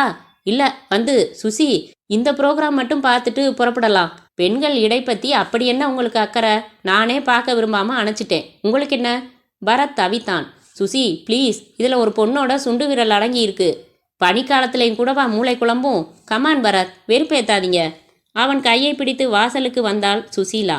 நாராயணன் இப்போது அசந்தர்ப்பமாக, புறப்படுறதுக்கு முன்னாடி நினைவுபடுத்திடுறேன் சார், அப்புறம் முதலே ஏண்டா எனக்கு நினைவுபடுத்தலைன்னு திட்டக்கூடாது பாருங்க என்றான். என்னடா என்றான் பரத் எரிச்சலாய். 3 தடவை ஃபோன் செஞ்சாங்களே, அந்த நவீனா பொண்ணுக்கு ஃபோன் செஞ்சு பேசிட்டீங்களா என்றான். என்னது என்றாள் சுசீலா கோபமாக, இடுப்பில் கைகளை வைத்துக்கொண்டு. என்ன பேர் சொன்ன? நவீனாவா? இப்போ டிவியில் கூட செல்வி நவீனா பயிற்சி செய்து காட்டுவான்னு சொல்லலை? ஓஹோ, அதான் சார் இவ்வளவு துடிக்கிறாரா? பரத் தலையில் கை வைத்து கொண்டான். இந்த முட்டாப்பாய சொல்கிறானேன்னு நம்புறியா சுசி? வா போகலாம். சார் சும்மா கண்டபடி திட்டாதீங்க. நான் முட்டாப்பாயலா? எவ்வளவு பொறுப்பாக நம்பர் மறந்துடக்கூடாதுன்னு குறித்து வச்சிருக்கேன். இதோ பாருங்க மேடம் என்று நாராயணன் சடார் என்று வேட்டியை தூக்க, ஏய் ஏய் என்ன செய்கிற பதறினாள் சுசீலா. நம்பருங்க என்று வேட்டி உள்புறத்தில் தேடி பிடித்து காட்டினான். ஓஹோ என்று சுசீலா உடனே ரிசீவரை எடுத்தாள். சுசி வா போகலாம். அதான் டிவி பார்க்கலையே. யார் இந்த நவீனா? நீங்கள் சொல்கிறீங்களா? அவங்களே கேட்கட்டுமா? சுசி, அவன் நிறம், உயரம், வயசு, அளவு எதுவும் எனக்கு தெரியாது. ஃபோன் செஞ்சா நான் உங்கள் ரசிகை சார், இன்னைக்கு என் ப்ரோக்ராம் டிவியில் இருக்கு பாருங்கன்னு சொன்னான், அவ்வளவுதான். இதை நான் கன்ஃபார்ம் பண்ணிக்கிறேனே என்று டயல் சுழற்ற போனவள் நிறுத்தினாள்.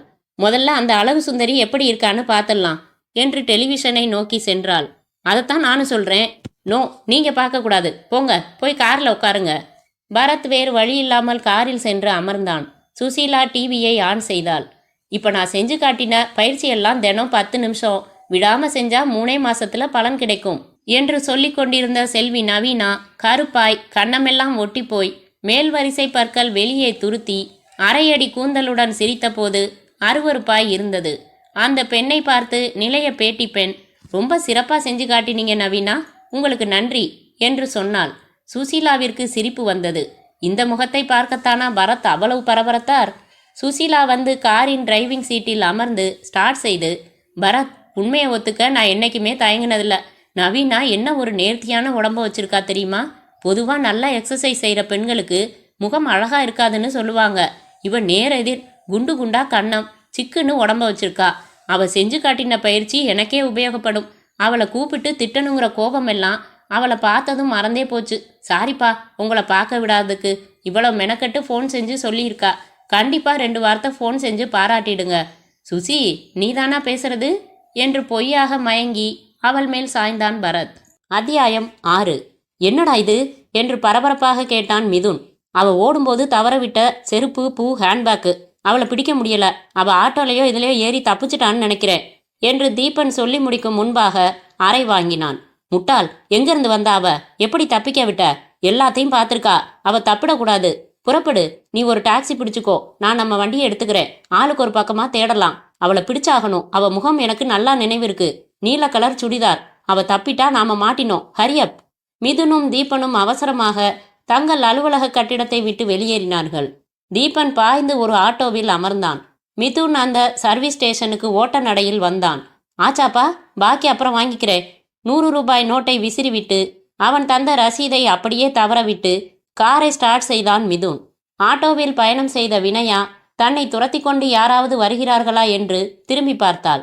யாரும் ஓடி வரவில்லை. ஆனால் பின்னால் தொடர்கிற 20-30 ஆட்டோ கார்களில் ஒன்றில் அவர்கள் இருக்கலாம். முதலில் இந்த ஏரியாவை விட்டு தொலைதூரம் வந்துவிட்டால் நல்லது. கொஞ்சம் வேகமா போப்பா. ஆட்டோ டிரைவர் திரும்பி பார்த்துவிட்டு ஆக்சிலேட்டரை திருக ஆட்டோ திடீரென்று அடைத்து கொள்வதைப் போல வெட்டியது. சில 100 அடிகளில் தடுமாறி நின்றும் போனது. என்னப்பா இது? பரபரத்தால் வினயா. பெட்ரோல் ஃபுல்லாக இருக்குங்க. ப்ளக்கில் கார்பன் சேர்ந்துருக்கலாம். ஒரே நிமிஷத்தில் கிளீன் பண்ணி போட்டுடலாம். வினயா இறங்கி கொண்டாள். நீ மெதுவாக கிளீன் பண்ணுப்பா, நான் போகிறேன் என்று அவனுக்கு 5 ரூபாய் கொடுத்து விடலாம் என்று தேடின போதுதான் தோளில் கைப்பை இல்லாததை கவனித்தாள். செருப்பு தான் கலன்றது. கைப்பையுமா நழுவியது? என்னம்மா தேடுற என்னோட கைப்பை தொலைஞ்சு போச்சு. உன் பேர் என்ன? எந்த ஆட்டோ ஸ்டாண்ட்? நாளைக்கு நானே தேடி வந்து கொடுத்துட்றேன்ப்பா. ஏறினப்பவே நினச்சேன், மூஞ்ச பாரு, சரியான சாவுகிராக்கி. போமா அந்தாண்ட. பரிதவித்த வினயா தூரத்தில் வந்து கொண்டிருந்த ஆட்டோவில் தீபனை பார்த்து விட்டாள். அந்த 2 பேர்களில் ஒருவன் என்னை துரத்தினவன். ஐயோ, இப்போது என்ன செய்வேன்? சட்டென்று அவளுக்கு அந்த யோசனை தோன்றியது. வேகமாக சாலையை கடந்து அந்த பக்கம் சென்று விட்டால் அந்த ஆட்டோவால் தொடர முடியாது. மஞ்சள் கோட்டை கடந்து ஆட்டோ திடீரென்று எதிர் சாலைக்கு திரும்ப முடியாது. வினயா அதிக போக்குவரத்து நிறைந்த அந்த சாலையில் படுவேகமாக ஸ்கூட்டர், கார், சைக்கிள் எல்லாவற்றுக்கும் வளைந்து கொடுத்து ஓடி பலரிடம் திட்டு வாங்கி மஞ்சள் கோடு வந்துவிட்டாள். சாலையின் மறுமுனைக்கு ஓடுவதற்கு மீண்டும் கார்களை தவிர்த்து குறுக்கே வேகமாக ஓடின சமயம் வேகத்தை கட்டுப்படுத்த முடியாத அந்த அம்பாசிடர் வினயாவை அப்படியே தூக்கி அடித்தது. வினயா 8 அடி உயரத்தில் பறந்து சொத்தென்று சாலையில் மண்டை மோத விழுந்தாள்.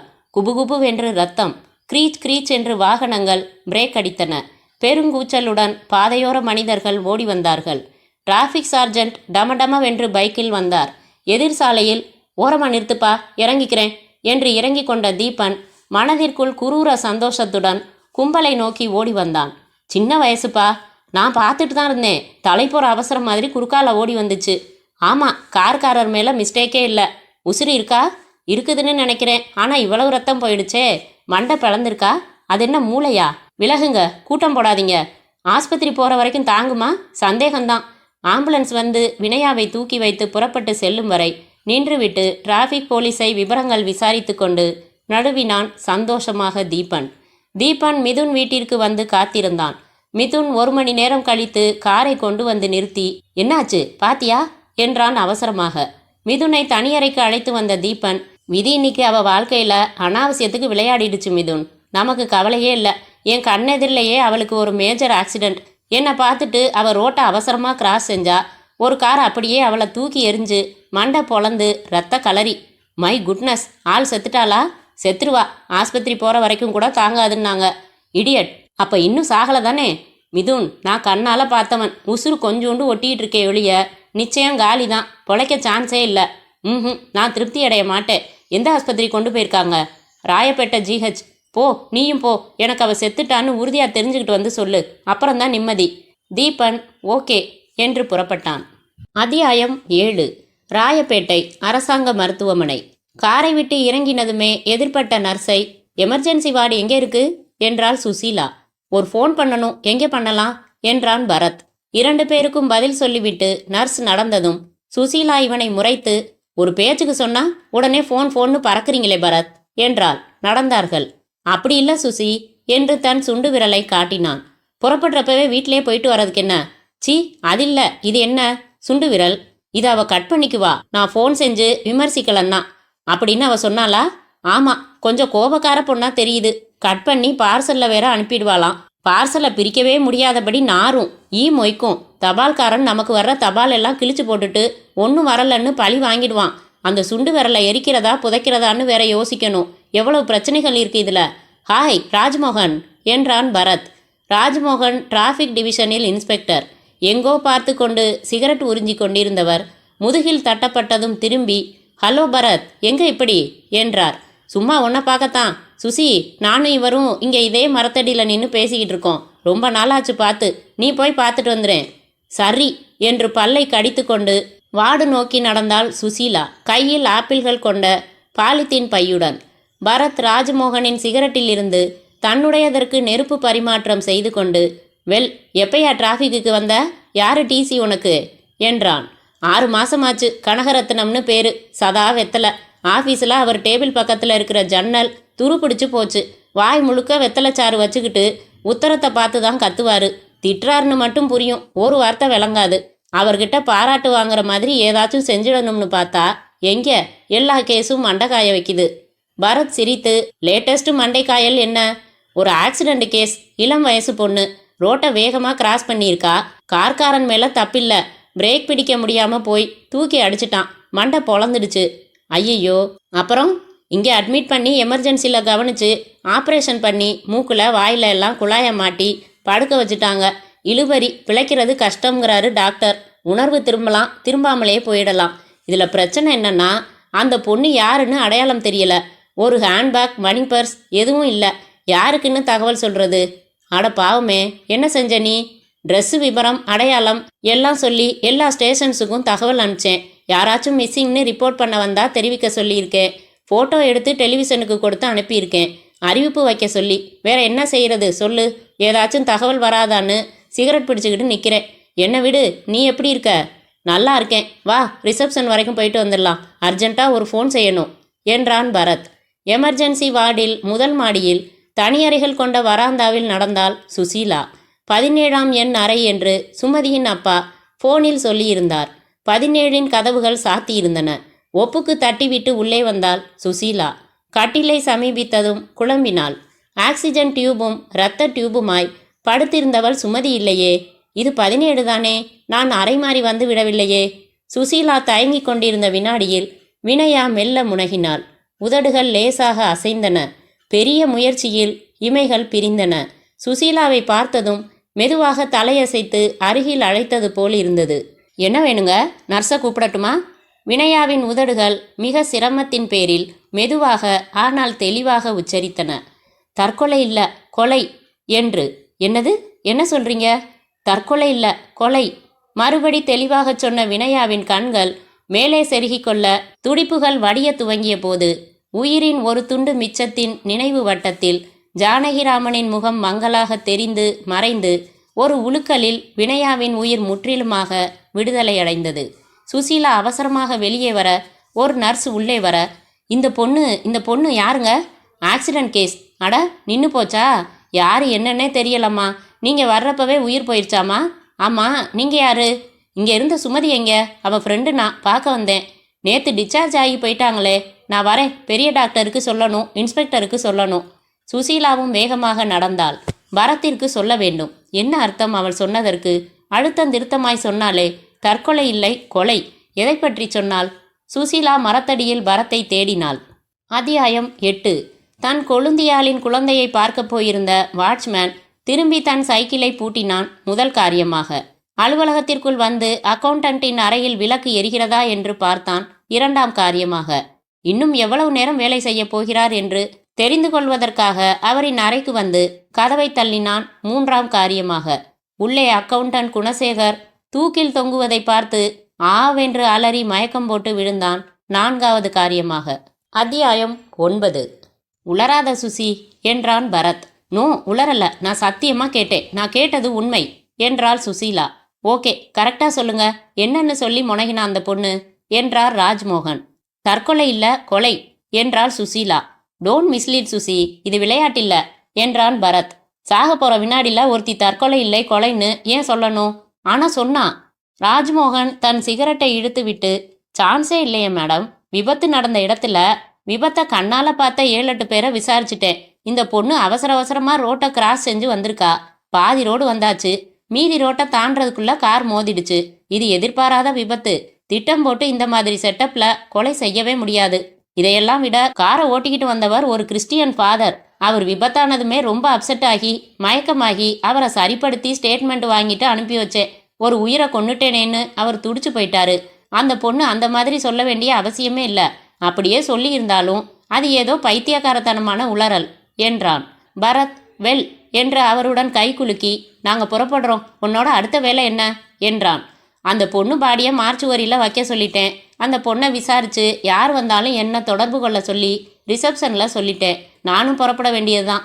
திரும்பும்போது பரத் காரோட்ட சுசீலா கை கட்டி அமைதியாக வந்தாள். அந்த பெண் படுக்கையிலிருந்து தலையசைத்து அருகில் அழைத்து மிக தெளிவாக 2 முறை சொன்னாலே, தற்கொலை இல்லை, கொலை. ஏன் அப்படி சொன்னாள்? ராஜ்மோகன் சொல்வதை வைத்து பார்த்தால் அவள் சொன்னது கொஞ்சமும் பொருந்தாமல் அர்த்தமில்லாமல் தான் இருக்கிறது. ஆனால் ஏன் சொன்னாள்? பரத், அவ ஏன் அப்படி சொன்னா? தன்னோட திறமையையும் அழகையும் என்ன மாதிரி விஐபிக்கள் பார்த்து அங்கீகரிச்சா. அதில் அவளுக்கு ஒரு சந்தோஷம். அதனால தான் ஃபோன் பண்ணி என்னை டிவி பார்க்க சொன்னா. நான்சென்ஸ். நான் இந்த விபத்து பொண்ணை கேட்குறேன். இதுவா? சுசி, நீ பூ சுத்துறியோன்னு எனக்கு சம்சயம். Why should I? நான் என்ன பாப்பாவா? காமன் சென்ஸ்னு சொல்லுவாங்களே, அதை கொஞ்சம் பயன்படுத்தி இதை யோசிச்சு பாரு. கார் ஆக்சிடெண்ட்டில் மண்டை பொழந்த ஒருத்திய போராடி சிகிச்சை செஞ்சு படுக்க வச்சிருக்காங்க. அவள் திடீர்னு உணர்வு வந்து தற்கொலை இல்லை கொலைன்னு சொல்லிட்டு உடனே செத்து போயிடுறா. ஏதாச்சும் லாஜிக் இருக்கா? அவளோட மண்டையில் அடிபட்டு மூளை கலங்கினவ. அதனால அவ அப்படி சொல்லியிருந்தாலும் அது உளறல்.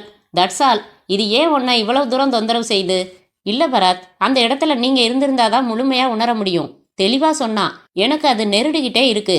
எங்க? நெஞ்சில தானே. கொஞ்சம் தடவி விட்டா சரியா போயிடும். பரத் இடது கையை அவளை நோக்கி நீட்ட நகர்ந்து கொண்டாள். காரை நிறுத்தி இறங்கி வீட்டுக்குள் வந்தான் தீபன் சிரித்து கொண்டே. மிதுன் பரபரப்பாக, என்னாச்சு? கை கொடு மிதுன். அவளுக்கு பாவம் அல்பாயுசு. டாக்டர்ஸ் எவ்வளவோ போராடியும் நினைவு திரும்பாமையே செத்து போய் இப்போ மார்ச் வரியில அமைதியாக தூங்கிட்டு இருக்கா. இதில் இன்னொரு பரிதாபம் என்னன்னா, அவள் யாருன்னு கூட இன்னும் போலீஸ் கண்டுபிடிக்கல. பெருமூச்சு விட்டான். அது யாரா இருந்தா என்ன, நமக்கு பிரச்சனை இல்லாமல் போய் சேர்ந்துட்டா. ஆனாலும் தீபன், அவள் யாரு, என்ன, எப்படி நம்ம ஆஃபீஸுக்குள்ளே வந்து ஒட்டு கேட்டான்னு தெரிஞ்சுக்கணும். அவள் ஹேண்ட்பேக்கை நான் ஆராய்ஞ்சிட்டேன் மிதுன். இன்னைக்கு மத்தியானம் நம்ம ஆஃபீஸில் நடந்த இன்டர்வியூக்கு வர சொல்லி அனுப்பின இன்டர்வியூ கார்டு இருக்குது. அவள் பேர் வினயா. மத்தியானம் வராத 3 பேரில் ஒருத்தி. லேட்டாக வந்திருப்பான்னு நினைக்கிறேன். நம்ம ஆஃபீஸ்லையும் விசாரிக்கலாம். No problem. குணசேகர் கைப்பட லெட்டர் எழுத வச்சாச்சு. நம்ம ரேகைகள் படாமல் க்ளவுஸ் யூஸ் பண்ணியாச்சு. அதனால் நம்ம ஆஃபீஸ்லையும் சரி போலீஸ்லையும் சரி தற்கொலைன்னு தான் எடுத்துக்குவாங்க. டெலிஃபோன் ஒலித்தது. மிதுன் எடுத்து, ஹலோ ஐயா, நான் நம்ம ஆஃபீஸ் வாட்ச்மேன் பேசுகிறேன். என்னையா? ஓவர் டைம் செஞ்சுக்கிட்டு இருந்த அக்கௌண்டன்ட் சார் தூக்கு மாட்டி தொங்குறாரு சார். எனக்கு எதுவும் புரியலை. என்னையா வளர்ற? நிஜமாக தான் சார், தற்கொலை. நம்ம குணசேகரா? சரி, நீ அங்கேயே இரு, நான் போலீஸுக்கு சொல்கிறேன், நேரில் வரேன். ரிசீவரை வைத்த மிதுன், தீபன், நாம் நடிக்க ஆரம்பிச்சாகணும் என்று மற்றொரு எண்ணை சுழற்றி, ஹலோ, இன்ஸ்பெக்டர் நவநீதன் இருக்காரா? நீங்கள் தான் பேசுகிறதா? வணக்கம் சார், நான் மிதுன் பேசுகிறேன். கரெக்ட், அந்த மிதுன் தான். சரியாக நினைவு வச்சுருக்கீங்களே. இப்போ என்னோட ஆஃபீஸ்லேருந்து வாட்ச்மேன் ஃபோன் செஞ்சான். அங்கே ஓவர் டைம் பார்த்துக்கிட்டு இருந்த அக்கௌண்டன்ட் தூக்கு மாட்டிக்கிட்டு தொங்குறானா. நம்ம ஆஃபீஸில் இந்த மாதிரி சம்பவம் எல்லாம் நடந்ததே இல்லை. கொஞ்சம் அங்கே வரீங்களா? நானும் நம்ம மேனேஜரை கூட்டிக்கிட்டு வரேன். மிதுன் ஃபோனை வைத்தான். தீபன், உனக்கு இது ஒரு பாடம். ஒரு சாதாரண ஸ்டாஃப் உன்னை கண்காணிக்கிற அளவுக்கு அஜாக்கிரதையாக நடந்துக்கிட்டு இருக்க. இன்னும் கவனம் வேணும். கொஞ்ச நாளைக்கு சரக்கு மூவ்மெண்ட் வேணாம். இந்த குணசேகர் கேஸை தற்கொலைன்னு போலீஸ் உறுதி செஞ்சு ஃபைலை மூடட்டும். அதுக்கப்புறம் வச்சுக்கலாம். புரிஞ்சுதா? புரிஞ்சுது. சரி, புறப்படு. நாளைக்கு ஆஃபீஸில் இரங்கல் கூட்டம் ஏற்பாடு செஞ்சுடு. அரை நாள் லீவ் கொடுத்துடு. குணசேகர் குடும்பத்துக்கு 10,000 ரூபாய் நான் செக்கு தர்றதுக்கும் ஏற்பாடு செஞ்சுடு என்று காருக்கு நடந்தான் மிதுன். அத்தியாயம் 10. மறுநாள் மாலை செய்தித்தாள்களில் வாலிபர் தற்கொலை, காதல் தோல்வி எதிரொலி. குணசேகர் என்னும் வாலிபர் வயது 30, திருவான்மியூரில் ஒரு தனியார் நிறுவனத்தில் வேலை பார்த்து வந்தார். இவருக்கும் இவர் வசிக்கும் தெருவில் வசிக்கும் செல்வி என்னும் இளம் பெண்ணுக்கும் காதல் மலர்ந்தது. ஆனால் இந்த காதலுக்கு செல்வியின் குடும்பத்தினர் தடை விதித்தனர். மேலும் அவசரமாக செல்விக்கு வேறு இடத்தில் திருமணமும் செய்து வைத்து விட்டனர். இந்த காதல் தோல்வியை தாங்க முடியாமல் மனமுடைந்த குணசேகர் 2 மாதங்களுக்கு முன்பு விஷம் குடித்தார். குடும்பத்தினர்கள் அதை பார்த்துவிட்டு உடனடியாக மருத்துவ சிகிச்சை அளித்து விஷத்தை வெளியே எடுத்து காப்பாற்றி விட்டனர். ஆனால் சம்பவ தினமான நேற்று மாலை இவரின் அலுவலகத்தில் ஓவர் டைம் செய்வதாக சொல்லி தங்கிய குணசேகர் கயிற்றை மின்விசிறியில் கட்டி தூக்கில் தொங்கி தன் உயிரை துறந்தார். அவர் எழுதி வைத்திருந்த உருக்கமான கடிதமாவது, அன்புள்ள போலீஸ் அதிகாரி அவர்களுக்கு வணக்கம். என் பெயர் குணசேகரன். நான் காதலில் தோல்வியுற்றவன். என்னால் அவளை மறக்கவே முடியவில்லை. வாழ்க்கை வெறுத்து போய்விட்டது. இனியும் நான் வாழ்வதில் அர்த்தமில்லை. ஆகையால் நான் தற்கொலை செய்து கொள்கிறேன். என் தற்கொலைக்கு யாரும் காரணமில்லை. இப்படிக்கு குணசேகர். மேற்படி வழக்கை பதிவு செய்து கொண்ட இன்ஸ்பெக்டர் நவநீதன் பிணத்தை கைப்பற்றி பிரேத பரிசோதனைக்கு பிறகு குணசேகரின் குடும்பத்தாரிடம் ஒப்படைத்தார். இந்த செய்தியை முழுவதுமாக படித்து முடித்த பரத் சற்றே கோபமாய் பேப்பரை மடித்து டீஃபாயில் போட்டான். முட்டாள் பசங்க, காதல்ல தோல்வியாம், உடனே தற்கொலையாம். மனுஷ உயிரோட மதிப்பு தெரியாதவங்க. அதுலேயும் பாரு சுசி, ஏற்கனவே ஒரு அட்டம்ப்ட் செஞ்சு காப்பாத்திட்டாங்க. மறுபடி செஞ்சுக்கிட்டு இருக்கான் மடையன். ஸ்பீடு மேக்கர் சஹெட் என்ற பனியன் தரித்த சுசீலா, படிச்சுட்டேன் பரத், திருவான்மியூர் ஆசாமி தானே, ஆஃபீஸில் தூக்கு மாட்டி அந்த கேஸ் தானே என்றால் சினிமா பத்திரிகையிலிருந்து எட்டி பார்த்து. ஆமாம் என்று சிகரெட் பற்ற வைத்த பரத், ஏய், நேற்று ஒரு விபத்து கேஸ் பற்றி ராஜ்மோகன் சொன்னானே, அந்த விபத்து கூட திருவான்மியூரில் நடந்தது தானே என்றான். சோவாட், அவ கூட தற்கொலை இல்லை கொலைன்னு என்னவோ உளர்னதா சொன்னிய சுசி. வழக்கம் போல ஒரு விபரீத கற்பனையை சொல்கிறேனே, இந்த குணசேகரை யாரோ கொலை செஞ்சு தற்கொலை மாதிரி செட்டப் செஞ்சு மாட்டிட்டாங்க. இதை இந்த பொண்ணு பார்த்துட்டு போலீஸுக்கு சொல்லலாம்னு அவசரமாக ஓடி வந்தா. அப்போ விபத்தாயிடுச்சு. போலீஸ்கிட்ட தான் சொல்ல நினச்சத ரத்தின சுருக்கமாக உங்ககிட்ட சொல்லிட்டா. எப்படி என் கற்பனை? சில வினாடிகள் யோசித்த சுசீலா, ஏன் இருக்கக்கூடாது பரத் என்றாள். சீச்சி, உடனே நீ சீரியஸ் ஆகிடாத சுசி, நான் சும்மா தமாஷுக்கு சொன்னேன். சுசீலா தலையை குறுக்கில் அசைத்தாள் அவசரமாக. பரத், நீங்க தமாஷுக்கு சொன்னா கூட எனக்கு இந்த யூகம் பிடிச்சிருக்கு. கொஞ்சம் இறங்கி பார்த்தா என்ன? அது சரி, நமக்கு வேற வேலையே இல்லை பாரு. பரத், அந்த பொண்ணு சாக போற தருவாயில அப்படி என்கிட்ட சொன்னது இன்னும் என்னை விட்டு போகல. தூக்கமே போச்சு. ப்ளீஸ் பரத், அவ சும்மா உளறினா அதுக்கு அர்த்தமும் கிடையாதுன்னாவது எனக்கு ப்ரூவ் பண்ணுங்களேன். அப்பதான் மனசு நிம்மதியாகும். அடாடாடா, என்ன நீ இதுல இவ்வளவு சீரியஸ் ஆயிட்ட? அவ சொன்னது உளறல்னு எப்படி ப்ரூவ் பண்றது? அவ சொன்னது உண்மை இல்லைன்னு ப்ரூவ் பண்ணினா அது உளறல்னு ஆயிடும். அவ சொன்னது உண்மையா இல்லையான்னு தெரிஞ்சுக்க கொஞ்சம் விசாரணைகள்ல இறங்கித்தான் ஆகணும். சுசி, தற்கொலை இல்ல கொலைன்னு சொன்னா அது தனக்கு நடந்த விபத்தை பத்தியான்னு பார்த்தா கிடையாதுன்னு சொல்றான் ராஜ்மோகன். மோதின காரை ஓட்டினவர் ஒரு ஃபாதர். ரெண்டாவது, இவ அவசரமா ரோட்டை கிராஸ் பண்ணி அடிபட்டா. வேணும்னு வந்து கார்ல மோதி கொலை செய்ய வாய்ப்பே இல்லை. அதனால தான் சொல்றேன், அவ தனக்கு ஏற்பட்ட விபத்தை பத்தி சொல்லல, வெளியில நடந்த வேற எதையோ சொல்றா. அதே தினம் விபத்து நடந்த அதே திருவான்மியூர்ல ஒரு தற்கொலை நடந்திருக்கு. நீங்க விளையாட்டுக்கு சொன்னதையே வினயா சம்பந்தப்படுத்தி ஏன் பார்க்கக்கூடாது? பரத் சில வினாடிகள் யோசித்து, வெல், உன் டவுட்டை கிளியர் பண்ணிடலாம் என்றான். எப்படி? நாளை காலையில் ஆஃபீஸ் போகிறதுக்கு முன்னாடி நம்ம ராஜ்மோகனை மீட் பண்ணலாம். அந்த பொண்ணு யாரு என்னன்னு தெரிஞ்சுக்கலாம். அதுக்கப்புறம் இந்த தற்கொலையோட அவளை பொருத்தி பார்க்க முடியுமான்னு யோசிக்கலாம். ரைட் என்றான் பரத். அது சரி பரத், கேட்க மறந்துட்டேனே, அந்த நவீனாவுக்கு ஃபோன் செஞ்சு பாராட்டினீங்களா என்றாள் சுசீலா. எங்க, நேற்று ஃபோன் செய்யலான்னு போனேன், அதுக்குள்ளே நீ வந்துட்ட. அப்படியே விட்டு போச்சு. எந்த நேரத்தில் பார்சலில் சுண்டு விரல் வருமோ. சரி, இப்போ ஃபோன் செஞ்சு பேசுங்க பரத் என்ற சுசீலா அவ சொல்லி கொடுத்த எக்ஸசைஸை பாராட்டுறதோட இல்லாமல் அவளோட பர்சனாலிட்டி பியூட்டியையும் பாராட்டுங்க, சந்தோஷப்படுவா. உள்ளுக்குள் சிரித்தாள். சுசி, நிஜமா தான் சொல்றியா? இப்பெல்லாம் நீ ரொம்ப மாறிட்டியே, இப்படி தான் ஸ்போர்ட்டிவாக எடுத்துக்கணும். பரத் குஷியாக டெலிஃபோனை எடுத்து நவீனாவின் எண்களை சுழற்றி கொண்டே, என்னையும் டிவி பார்க்க விட்டுருக்கலாம் நீ. நான் பார்க்காமலேயே அவள் அழகை எப்படி பாராட்டுறது சுசி? அதான் நான் பார்த்தேனே, போதாதா? போதும் போதும். ஹலோ மிஸ் நவீனா, என்னங்க பேர் இது? பேட்டரி பேர் மாதிரி இருக்கு. ஒரு வகையில் பொருத்தம்தான். உங்கள் கண்ணிலேயே மின்சாரம் பாயுதே. பரத், நேத்தே உங்கள் ஃபோனை எதிர்பார்த்தேன் என்றாள் நவீனா. இங்கே அவசர வேலையில் போயிடுச்சு. என்ன அருமையாக உடற்பயிற்சி செஞ்சு காமிச்சிங்க நீங்கள். என்ன ஒரு ஃபிகர் தெரியுமா உங்களுக்கு? அப்படியா? பல்வரிசையையும் கன்னத்தையும் குறிப்பிடுங்க என்று கிசுகிசுத்தாள் சுசி. உங்கள் பல்வரிசை இருக்கே, அட அட, என்ன பேசிட்டுங்க. அப்புறம் உங்கள் கன்னம் இருக்கே, ஐயோ, எனக்கு வர்ணிக்கவே வரலங்க. Simply you are very beautiful. உங்களை பார்த்ததும் ஏன் சுசீலாவை நான் சந்திக்காமே இருந்திருக்க கூடாதான்னு இருக்குங்க. ரொம்ப தான் கிண்டல் பண்ணுறீங்க பரத். சேச்சா, செத்து போன என்னோட தாத்தா மேலே சத்தியமாங்க. பரத், நாம் சந்திக்கணுமே. ஒரு நிமிஷம் என்று ரிசீவரின் வாய்ப்பொத்தி, சுசி, நீ சொன்னன்னு நானும் எக்கச்சக்கமாக பாராட்டினா இப்போ நேரில் சந்திக்கணும்னு சொல்கிறா. அதனால என்ன பரத், நாளைக்கு ஈவினிங் கடற்கரைக்கு வர சொல்லி போய் மீட் பண்ணுங்களேன். ஃப்ரெண்ட்ஷிப் எப்படி வளரும்? யூ ஆர் ரைட் சுசி, இப்போ தான் நீ என் மனசை அறிஞ்சு நடக்கிற என்று சுசீலாவின் கன்னத்தை கிள்ளிவிட்டு, ஹலோ நவீனா, நாளைக்கு ஈவினிங் மெரினாவுக்கு வரீங்க, காந்தி சிலை, 6 மணி, நான் வரேன், சந்திக்கலாம் என்று வைத்தான். மறுநாள் மாலையில் அந்த அவலட்சணமான பெண் நான் தான் நவீனா என்று கடற்கரையில் வந்து பேசும்போது பரத்தின் முகம் எப்படி இருக்கும் என்று கற்பனை செய்து பார்த்த சுசீலா சிரித்தாள். எதுக்கு சிரிக்கிற சுசி? ஒண்ணுமில்ல, நான் புறப்படுறேன் என்று எழுந்து கொண்டாள். அத்தியாயம் 11. போனதுமே ராஜ்மோகன் டீ வரவழைத்தான். பரத் சுசீலா தங்கள் ஆர்வத்தை சொன்னதும் லேசாக சிரித்தான். அந்த தற்கொலை கேஸை டீல் பண்ற இன்ஸ்பெக்டர் நவநீதன் என்னோட பேட்ச் தான்.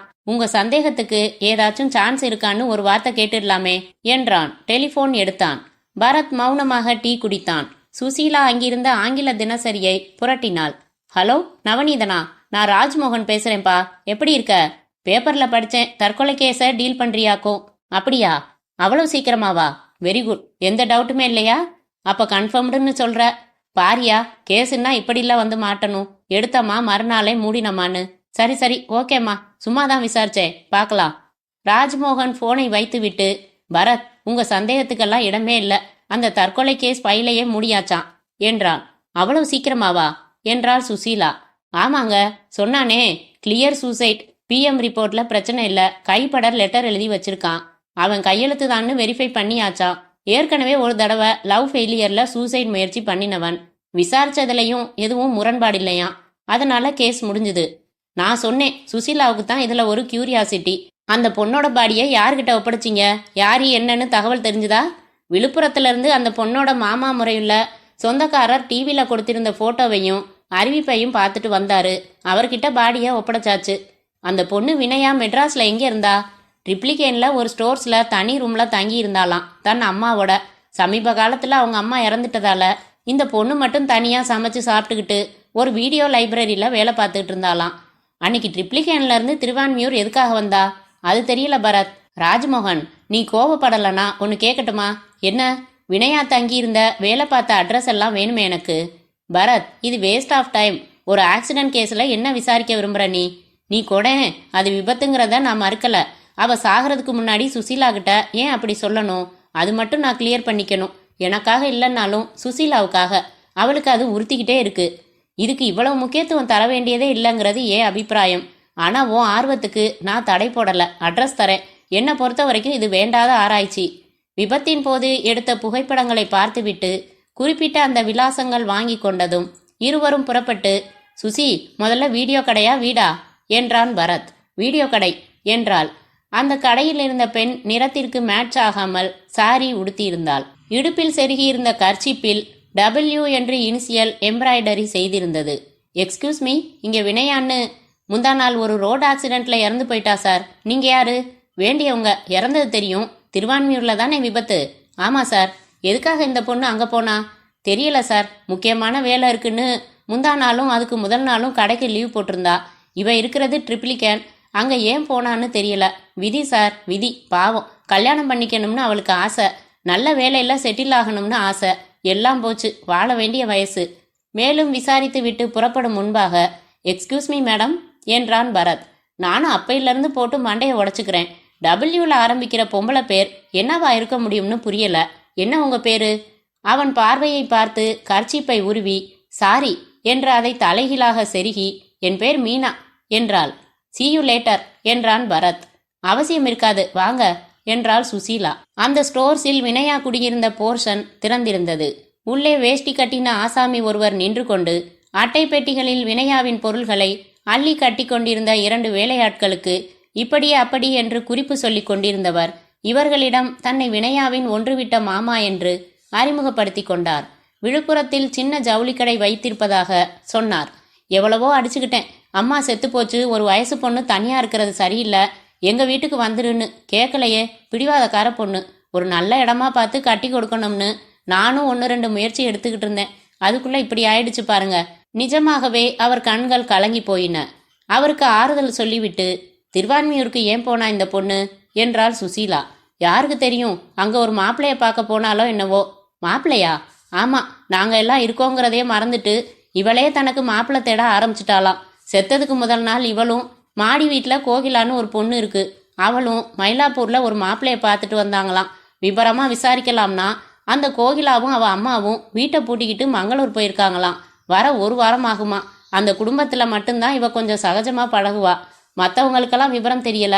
காலங்காத்தால திருவான்மியூர்ல இருந்து ஒரு தாத்தா வந்தாரு. பழம் பூ எல்லாம் எடுத்துக்கிட்டு. சாயங்காலம் கார்ல அடிபட்டு செத்தவ மத்தியானம் அந்த பெரியவருக்கு உதவி இருக்கா. அவர் தன் மக வீட்டுக்கு போக பஸ்ஸுக்கு நின்றுருக்காரு. 2 பேருமா ஆட்டோ பிடிச்சு புறப்பட்டுருக்காங்க. வழியில அவருக்கு ஹார்ட் அட்டாக் வந்துருச்சான். இவ தான் ஹாஸ்பிட்டல்ல அட்மிட் பண்ணி மகளுக்கு மருமகனுக்கு தகவல் தெரிவிச்சு அவங்க வந்ததும் தான் புறப்பட்டுருக்கா. இந்த நல்ல மனசுக்கு இப்படி ஒரு முடிவு வரணுமா? அந்த பெரியவர் பாவம், நன்றி சொல்லிட்டு போகலாம்னு துணிமணி பணம் எல்லாம் கூட எடுத்துட்டு வந்துட்டாரு. செத்துட்டதை கேள்விப்பட்டதும் அப்படியே உட்காந்துட்டாரு. என்ன பிடிக்க வந்த யமன் அந்த பொண்ணை பிடிச்சிட்டு போயிட்டான்னு புலம்பிட்டே போனாரு. பரத் சுவாரஸ்யமாக கேட்டுக்கொண்டே வேலையாட்களின் பணிகளையும் கவனித்தவன் ஒருவன் பழைய நியூஸ் பேப்பர்கள் எல்லாம் எடுத்து அடுக்கி கொண்டிருக்க, இருப்பா இருப்பா என்று அந்த பேப்பரை எடுத்தான். அதில் மணமகள் தேவை என்கிற விளம்பரம் ஒன்று பேனாவால் வட்டமடிக்கப்பட்டு இருந்தது. கீழே 3 குழந்தைகள் உள்ள மனைவியை இழந்த ஜானகிராமன் என்பவருக்கு மணமகள் தேவை என்று குறிப்பும் மயிலாப்பூர் விலாசமும் இருந்தது. பேப்பர் தேதியை பார்த்தான். 10 நாட்களுக்கு முந்தைய தேதி. விபத்துக்கு முதல் நாள் மயிலாப்பூர் போயா மாப்பிள்ளை பார்த்ததா சொன்னீங்க? ஆமா, அப்படித்தான் கீழ் வீட்டு மாமி சொன்னாங்க. யார் என்னன்னு முழு விபரம் அவங்களுக்கு தெரியல. பரத் அந்த விளம்பரத்தை மட்டும் கிழித்து பாக்கெட்டில் வைத்துக்கொண்டு, காலையில வந்த பெரியவர் ஏதாச்சும் அட்ரஸ் கொடுத்தாரா சார்? திருவான்மியூர்ல அவர் வீட்டு அட்ரஸ் எழுதி கொடுத்தாரு. அங்கதான் இருக்கிறதா சொன்னாரு. அந்த விலாசத்தையும் குறித்து கொண்டான் பரத். சுசி, வா. புறப்பட்டான். காரை நிதானமாக செலுத்தினாள் சுசீலா. உங்களுக்கே இதுல ஆர்வம் வந்துருச்சு போலிருக்கே. அதெல்லாம் இல்ல, உனக்கு சீக்கிரமா கிளியர் பண்ணிட்டு அடுத்த வேலைக்கு போகலாமேன்னு தான். இப்போ விசாரிச்ச வரைக்கும் எங்கேயும் நெருடல் இல்ல. சாதாரணமான ஒரு பொண்ணு, சராசரி கனவுகள். கல்யாண முயற்சியில இருந்தவ, பிறருக்கு உதவுற மனப்பான்மை கொண்டவ. திருவான்மியூர்ல விபத்துல செத்து போயிட்டா. திருவான்மியூர் ஏன் போனான்னு கரெக்டா தெளிவாயிட்டா. உன் டவுட் எல்லாம் தீந்துரும் இல்லையா? S S. பரத் உடனே அவசரமாக திரும்பி சுசீலாவின் கன்னத்தில் முத்தமிட, ஏய் என்ன இது? கிஸ் கிஸ்ன்னு சொன்ன மாதிரி கேட்டுச்சே சுசி என்றான் பரத் சிரித்து. அத்தியாயம் 12. நேற்று ஈவினிங் ஈரோட்டில் இருக்கிற என் பிரதர் சரின்னு சொல்லிட்டாருன்னு சொல்றதுக்காக போனா ரொம்ப அப்செட் ஆயிட்டேன் நான். ஊர்வலத்தில் நானும் கலந்துக்கிட்டேன். என்ன ஒரு பரிதாபம் பாருங்க. முதல் நாள் என்னை வீடு தேடி வந்து பார்த்தா. ரொம்ப ஹோம்லி லுக்கா இருந்தா. படிச்ச பொண்ணு, பண்போட பேசினா.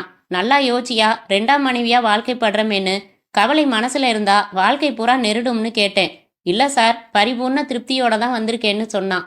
எனக்கும் பிடிச்சிருந்தது. என் சம்மதத்தை உடனே சொல்லிட்டேன். என் அண்ணங்கிட்ட ஒரு வார்த்தை சொல்லணும்னு ஒப்புக்காக சொன்னேனே ஒழிய கிட்டத்தட்ட பாக்கு வெத்தலை மாத்தாத ஒரு நிச்சயதார்த்த மாதிரி தேதியெல்லாம் கூட பேசினோம். ஜானகிராமன் தன் முன் நெற்றி வழுக்கையை தடவிக்கொண்டு மிகவும் கவலை முகத்துடன் பேசினார். ஆபீஸ்க்கு போற மூட்ல இல்ல சார்னா. இப்படி கூட விதி அமையுமா? ரொம்ப பரிதாபம்தான் என்றான் பரத். மறுநாள் திருவான்மியூருக்கு போக வேண்டியிருக்குன்னு ஏதாச்சும் சொன்னுச்சா அந்த பொண்ணு? திருவான்மியூர்னு சொல்லல. மறுநாள் ஏதோ இன்டர்வியூ ஒன்று இருக்கு, அட்டன் செய்யணும்னு சொன்னாங்க. சுசீலாவின் முகம் பிரகாசம் அடைந்தது. பரத் புருவம் உயர்த்தினான். இன்டர்வியூவா? ஆமா சார், வீடியோ கடை வேலை அவங்களுக்கு பிடிக்கல. ஒரு பெட்டர் ஜாபுக்கு முயற்சி பண்ணிக்கிட்டு இருக்கிறதா சொன்னாங்க. பரத், ஒருவேளை தற்கொலை நடந்த அந்த ஆஃபீஸில் என்றாள் சுசீலா. வெயிட், அதையே தான் நானும் யோசிக்கிறேன். சார், உங்கள் ஃபோனை கொஞ்சம் யூஸ் பண்ணிக்கலாமா? அதுக்கு முன்னாடி டைரக்டரிய என்று எடுத்து. ராஜ்மோகன் என்ன சொன்னா? அந்த கம்பெனி பேரு மிதுன் பார்மசூட்டிகல்ஸ் லிமிடெட்னு தானே சொன்னான் என்று புரட்டி, ஹியர் இட் இஸ். பரத் எண்களை சுழற்றினான். மிதுன் ஃபார்மா, குட் மார்னிங் என்றாள் ரிசப்ஷனிஸ்ட். Good morning madam. முந்தா நாள் உங்கள் ஆஃபீஸில் இன்டர்வியூ ஏதாவது நடந்ததா? ஆமாம். நீங்கள் யாரு? பரத் சுதாரித்து, அந்த குணசேகர் தற்கொலை கேஸை விசாரிக்கிற ஆஃபீஸர். என்ன இன்டர்வியூ மேடம் அது? லேடி கிளார்க் வேலைக்காக நடந்த இன்டர்வியூ சார். எத்தனை மணிக்கு நடந்துச்சு? மத்தியானம் 2:30லேருந்து 4:30 வரைக்கும் சார். எத்தனை பேர் கலந்துக்கிட்டாங்க? 1 மினிட் ப்ளீஸ் என்று தாமதித்து, 15 பேருக்கு கார்டு போச்சு, 12 பேர் தான் கலந்துக்கிட்டாங்க. தேங்க்யூ. மிஸ் வினயான்னு ஒரு பொண்ணு கலந்துக்கிட்டாங்களான்னு எனக்கு தெரியணுமே. வினயா? எஸ். இல்லை சார், கலந்துக்காத 3 பேரில் வினயாவும் ஒன்று. But sir, I remember one thing. 5 மணிக்கு ஆஃபீஸ் முடிகிற நேரத்தில் அந்த வினயா வந்தா. இன்டர்வியூவுக்கு தாமதமாக வந்ததுக்கு நியாயமான காரணம் இருக்குன்னும் மேனேஜரை பார்க்கணும்னு சொன்னா. நாளை காலையில் வாங்கன்னு சொன்னேன். My god. அப்புறம் அந்த பொண்ணு என்ன செஞ்சா? திரும்பி போயிட்டா. இல்லை, இன்னொரு ஸ்டாஃப் கிட்ட வழி கேட்டுக்கிட்டு டாய்லெட் ரூமுக்கு நடந்துக்கிட்டு இருந்தப்போ நான் பார்த்தேன். நான் புறப்பட்டுட்டேன். என்ன பிரச்சனை சார்? உயிர் பிரச்சனை மேடம். அந்த பொண்ணு செத்து போயிட்டா. இன்னும் கொஞ்சம் விபரமாக விசாரிக்கணும். நேரில் வரோம். உங்கள் பேர்? ரோஸ்லின். மாத்திரை பேர் மாதிரி இருக்கு, பட் விட்டமின் மாத்திரை. மீட் யூ என்று பரத் போனை வைத்தான். எழுந்தான். நன்றி சொல்லி புறப்பட்டார்கள். காரில் விவரங்களை சுருக்கி சொன்னான். இப்போ எங்க? நேரா அந்த ஆஃபீஸா என்றாள் சுசீலா. இல்லை, உயிர் காப்பாற்றப்பட்ட அந்த தாத்தா என்றான் பரத். அவரை எதுக்கு? அவர்கிட்ட இருந்து புதுசாக என்ன தகவல் கிடைக்கும்? நான் யூகம் பண்ணுறது சரியா இருந்தால் கிடைக்கும். என்ன உங்கள் யூகம்? கொஞ்சம் பொறுமையா இரு சுசி. நானே எனக்குள்ள இன்னும் கொஞ்சம் கரெக்ட் பண்ண வேண்டியிருக்கு என்றான் பரத். அத்தியாயம் 13. இராணுவத்தில் இருந்து ரிட்டையர் ஆன அந்த பெரியவர் கிரிதரனை அறிமுகப்படுத்தி கொண்டதும் பரத் கேட்ட முதல் கேள்வி, வினயா ஆஸ்பத்திரியில் உங்கள் மகளும் மருமகனும் வந்ததும் புறப்பட்டாலே, அப்போ மணி என்ன இருக்கும்? 4:30 மணி இருக்கும். ரைட். வினயா செருப்பு போட்டிருந்தாளா? இது என்ன கேள்வி? கருப்பு கலரில் ஹீல்ஸ் வச்ச செருப்பு போட்டிருந்தா. அவள் ஹேண்ட்பேக் மாதிரி ஏதாச்சும் வச்சிருந்தாளா? ஆமாம், தோளில் மாட்டி தொங்க விட்டுருந்தா, ப்ரௌன் கலரில். அந்த பொண்ணு கூட எப்படி பேச்சு கொடுத்தீங்க ஆரம்பத்தில்? பஸ் ஸ்டாப்பில் நின்றுக்கிட்டு இருந்துச்சு. நானும் நின்றுக்கிட்டு இருந்தேன். களைப்பாக இருந்துச்சு. அந்த பொண்ணு பிளாட்பார கடையில் ஸ்க்ரூ டிரைவரோ என்னவோ வாங்கி பையில் போட்டுக்குச்சு. அப்புறம்தான் நான் பேச்சு கொடுத்தேன். மக அட்ரஸ் இருக்கு, கொண்டு போய் விட முடியுமான்னு. நானும் திருவான்மியூர் தான் போகிறேன்னு சொன்னதும் நான் தான் ஆட்டோ பிடிக்கலாமான்னு. அடுத்து நேராக திருவான்மியூர் வந்தார்கள். விபத்து நிகழ்ந்த இடத்தின் அருகில் உள்ள சில கடைகளில் விசாரிப்பு. அதன் பின் மிதுன் பார்மசூட்டிகல்ஸ் அலுவலகம். சுசி, நீ ரிசப்ஷனில் வெயிட் பண்ணு. நான் ஒரு கஸ்டமர் மாதிரி தான் உள்ளே போயிட்டு வரப்போகிறேன் என்றான் பரத். உள்ளே வந்தான். ஹைதராபாத்துக்கு சப் டீலர்ஷிப் எடுக்கிறது சம்பந்தமா யாரை பார்க்கணும் என்று ரிசப்ஷன் பெண்ணிடம் கேட்டுக்கொண்டு, உங்கள் பேர் தான் ரோஸ்லினா என்று மனதில் கேட்டுக்கொண்டே உள்ளே நடந்தான் பரத். டாய்லெட் எங்கே இருக்கு என்றான் பியூனிடம். 2nd ஃப்ளோரில் கடைசியில் இருக்கு. வந்தான். லேடிஸ் ஜென்ட்ஸ் என்று தனித்தனியாக இருந்தது.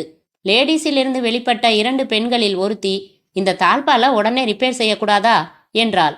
மற்றொருத்தி, எவனோ திருடன் முந்தா நாள் ராத்திரி இது வழியா ஆஃபீஸுக்குள்ளே வர முயற்சி பண்ணி ஸ்க்ரூ எல்லாம் கழட்டியிருக்கானாம். லாக்கையே மாத்தணும்னு சொன்னான் பியூன் என்றாள். அவர்கள் போனதும் 2 டாய்லெட் அறைகளிலும் யாருமில்லை என்பதை நிச்சயப்படுத்தி கொண்ட பிறகு அந்த லேடிஸ் டாய்லெட் கதவின் லாக்கை ஆராய்ந்தான்.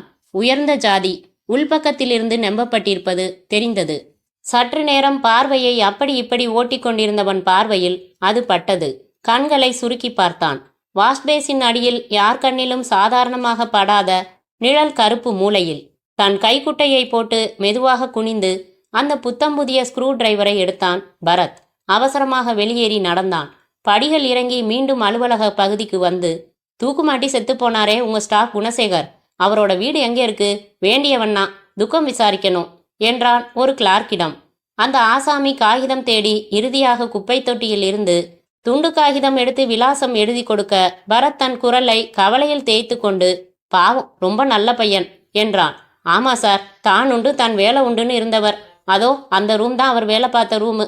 நேற்று அரை நாள் லீவே விட்டோம். படம் திறந்து இரங்கல் கூட்டம் நடத்தினோம். முதலாளி அவர் குடும்பத்துக்கு 10,000 கொடுத்தாரு. வேற என்ன செய்ய முடியும் சொல்லுங்க என்றான் அவன்.